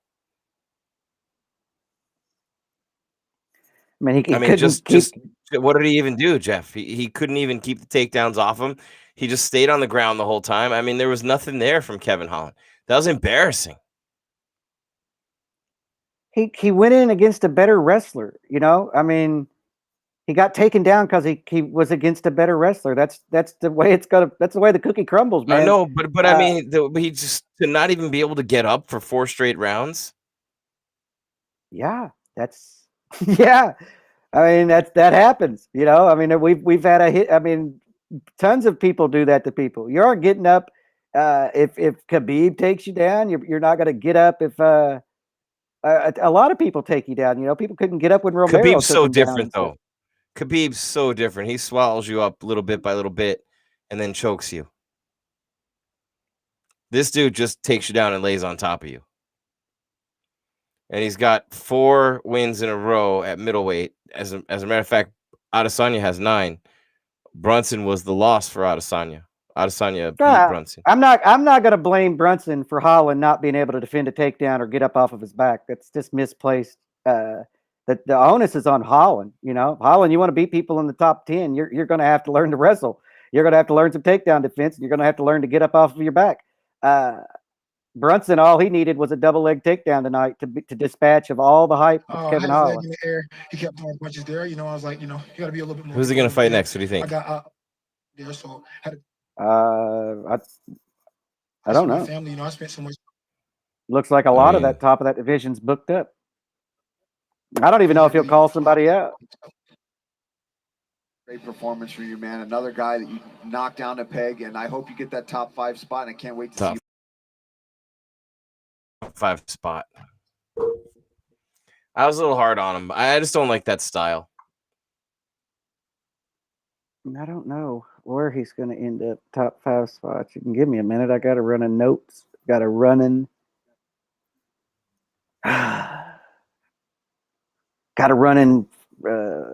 Word document with my rankings on there, and I can tell you where I think he's going to end up. I always take these notes, and kind of like, where could he end up if he wins? Where's he going to go if he loses? Kind of a deal. And I'm not sure if I can get it to open. I don't know that he moves up any. I mean, like I said, I have a hard time with people beating guys ranked below them and then jumping in the rankings. I'm like, you beat somebody below you. Yeah. Holland has no takedown defense. I mean, yeah, he might move up 1 spot, man. I mean, it is a win, but and it's a win over a top 10 guy, but I don't see him jumping into the top 5. I mean, I got to dig deeper into it, but I don't. looking at my notes, it doesn't look like he was going to, according to me yesterday, is going to jump into the top 5 with a win. But that's what tomorrow's for. I'll sit down and start pulling records up and start comparing and all that. And I don't How know long that does it take you to Holland do your drops vote? any. How long does it take you to do your vote? Depends. Some events only have one meaningful fight, so 5 minutes, and then other events have 10 fighters that move rankings and take 3-4 hours to kind of sort it all out. I like to write it all out though. Some people don't make quicker decisions. I like to write it all out on paper. Who are your wins to? Who are your losses to? And then I take, like I said, I keep a PDF or a little Word document file open, and I tell you if I put in there, that he looked great, won all the rounds until he got knocked out in the 5th round, because whenever I do the rankings, those little things do mean something. That, okay, you did lose to the number 3 ranked guy, but you took him to the 5th round and you were winning the first 4 rounds and then got knocked out. I consider that better than if you didn't do that well against the number 3 ranked guy, or you have like a crazy knockout win over the number 7th ranked guy and you're kind of the flavor of the month. But and a lot of people have you jump over that 4th ranked guy that lost to the 3rd ranked guy, and I'm like, nah, man, he had a good showing. He just got finished late. So I don't know, man. I don't know how much time people put into it. Once you get all the rankings together and in, the fights kind of dictate. You're boxed in. You can only move people so far until you run into somebody they've lost to recently. I don't understand what Holland's doing. Like, put his arm up in the air like he was all like, being funny about him being announced the winner instead of Brunson. I don't know what he's doing. Making a fool of himself. Well, yeah, I don't know. I didn't see what I kind of Vegas starting to come back a little bit, Jeff. What is? Vegas. Oh, well, good for them. We are not. Yeah, I can't wait to be back up there again. Tale of the centimeters.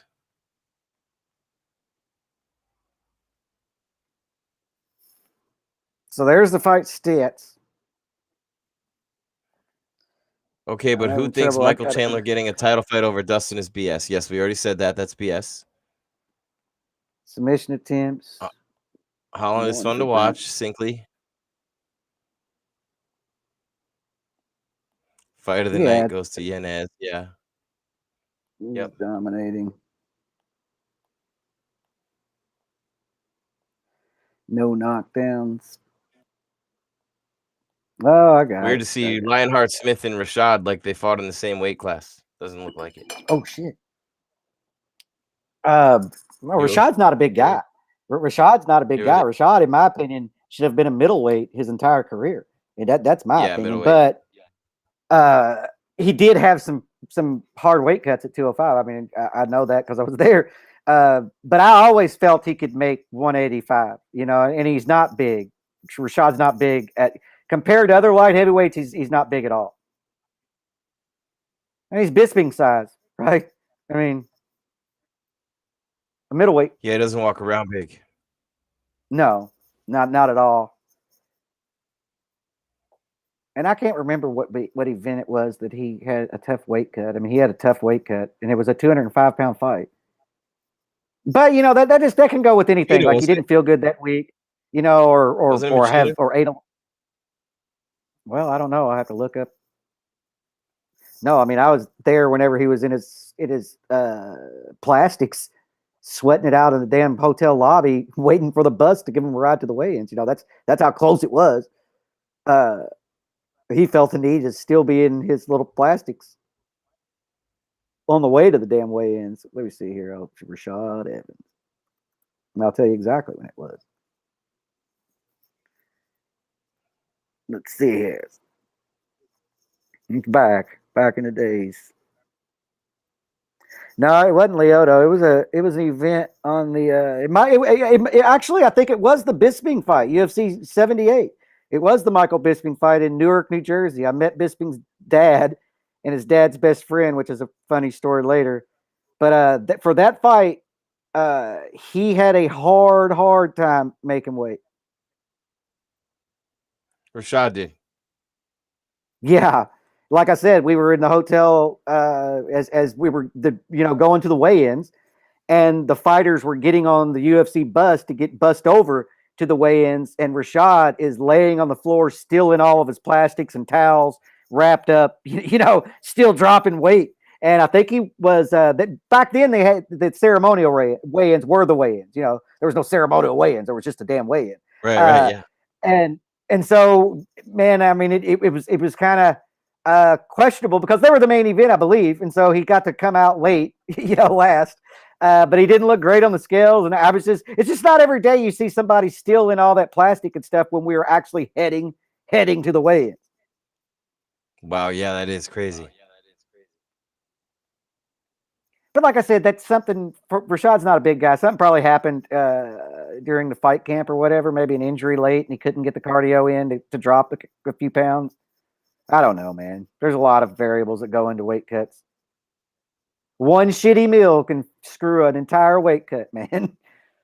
Lionheart Smith looks like he's at the Heavy Metal Awards.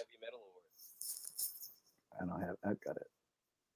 The award for best rock album goes to where are they showing it? What channel are you on now? They change it. ESPN Plus. Oh, see, I was watching on the cable, on the tube, on the telly, on the old telly. I don't have. We're getting paid overtime. I got a $10 donation, and we're getting overtime. Yeah, I'm not logging into ESPN Plus right now. We'll be back with Fallout. We're gonna move to Mondays, Jeff. UFC Fallout's gonna be on Monday this week. Yep, UFC Fallout is gonna be on Monday. We'll sort out the time and throw it out there before we do it. Yeah, man, it's just setting up for the future. It's 7 days a week. It's gonna be tough on some people. Me, I'm some people. Me, I'm some people. Who's that on your shirt? Is that a Ninja Turtle? What is that? No, this is for people that know. I don't know if you know Billy Strings. Boop, boop, boop, boop, boop. It's a Billy Strings shirt. He's he just won a Grammy. He just won a Grammy 2 nights ago or whatever last week. For what? Best bluegrass album. So you guys should check out old Billy Strings if you want to. If you like guitar and you like guys. Billy from Kentucky. Billy Strings. He's from Michigan, and well, I'll tell you how good he is. His nickname's Billy Motherfucking Strings. That's who he is. That's it. BMFS. That's what all the stickers and all the shirts say. He's changed. Yeah. To say the year before he won Guitarist of the Year. It's an incredibly talented guy, man. Doing things that people can't, that just don't do. It's crazy. He's played with everybody though. I mean, he goes from the bluegrass to jam bands, and then he's got a rock band, and then but what he's most known for is bluegrass music because he plays everything traditionally, note for note, Doc Watson stuff that people just don't hear every day. And then he'll play a bunch of Grateful Dead and Bob Dylan songs for you, and then whatever you ask him to, doesn't matter. He'll play it. And he's an incredibly nice guy. The last show I went to before the lockdown, I saw Billy Strings in Nashville, and he brought hot chocolate to the crowd waiting outside for the doors to open. The guy on the stage that we all paid to see came out with a big thing of like 500 hot chocolates and personally handed them out to everybody in line. What an incredible dude. I know. I have nothing but respect for that. I mean, he's an incredible guy, man. I'm telling you. He'll talk to you. He'll hang out with you. He'll party with you.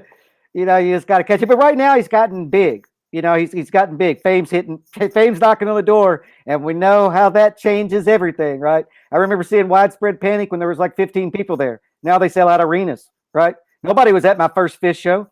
You're like 35 people in that bar. Now you can't get a Fish ticket to save your life, So it is what it is.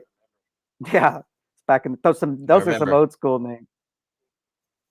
I remember seeing Pearl Jam's first tour. There you go. I would see Pearl Jam. I have not seen Pearl Jam. Most of my friends. It was general admission at the Springfield Civic Center. Springfield, nice. Massachusetts. There you go. I've seen the Dead all over the place. The Grateful Dead with Jerry Garcia, not the I was other. gonna say Not the. I'm Grateful Dead right now. Brunson killed me, I Jeff. think. Well, hey, hell, let's just wrap it up then, man. The fights are over. Brunson won the main event. Brunson killed me, man. Brunson put me down for the count. Yeah, I mean, there's not a whole lot to take from this fight card. Max Griffin, I think, stole the show, right, with the faceplant knockout in the co-main event. Kevin Holland's never going to beat a wrestler. Yeah, I don't know. Kevin's long, and so he's just got to control the distance better and not let you get in that tight on him. Yeah, well, good win for Brunson. I don't mean to piss in his cornflakes. Yeah, good win for Brunson. We get to go on for the pay-per-view now next week. Heavyweight title fight. We lost the freaking co-main event of that one too. Stipe. Yes, but that's going to be a fun night, Jim. That's going to be a fun Volko, night. though. Yep. But we will be back in Vegas for that event. We will have live fighters talking. We'll have people on location. It'll be good. It will be good. We're back where we belong with MMA Weekly, and the fans are coming back in Florida next month. This has been UFC Fight Night Live on MMA Weekly, powered by CBD Emporium, featuring Level Select CBD. 3 levels for 3 levels of pain, anxiety, stress, sleep deprivation, you name it, it'll help you. No doubt about it. 3 levels for 3 different levels of pain and discomfort. It's CBD Emporium featuring Level Select CBD. Right now, you're going to get 50% off. That's right, half for all you math majors. 50% off your order of CBD Emporium and Level Select CBD at StayInTheFightMMA.com with the code MMA50. Level Select CBD. Stay in the fight. For Jeff Cain and all of us here at MMA Weekly, Jim Grieshaber saying keep your game tight and your mind right. We'll talk to you soon Monday for Fallout UFC on MMA Weekly.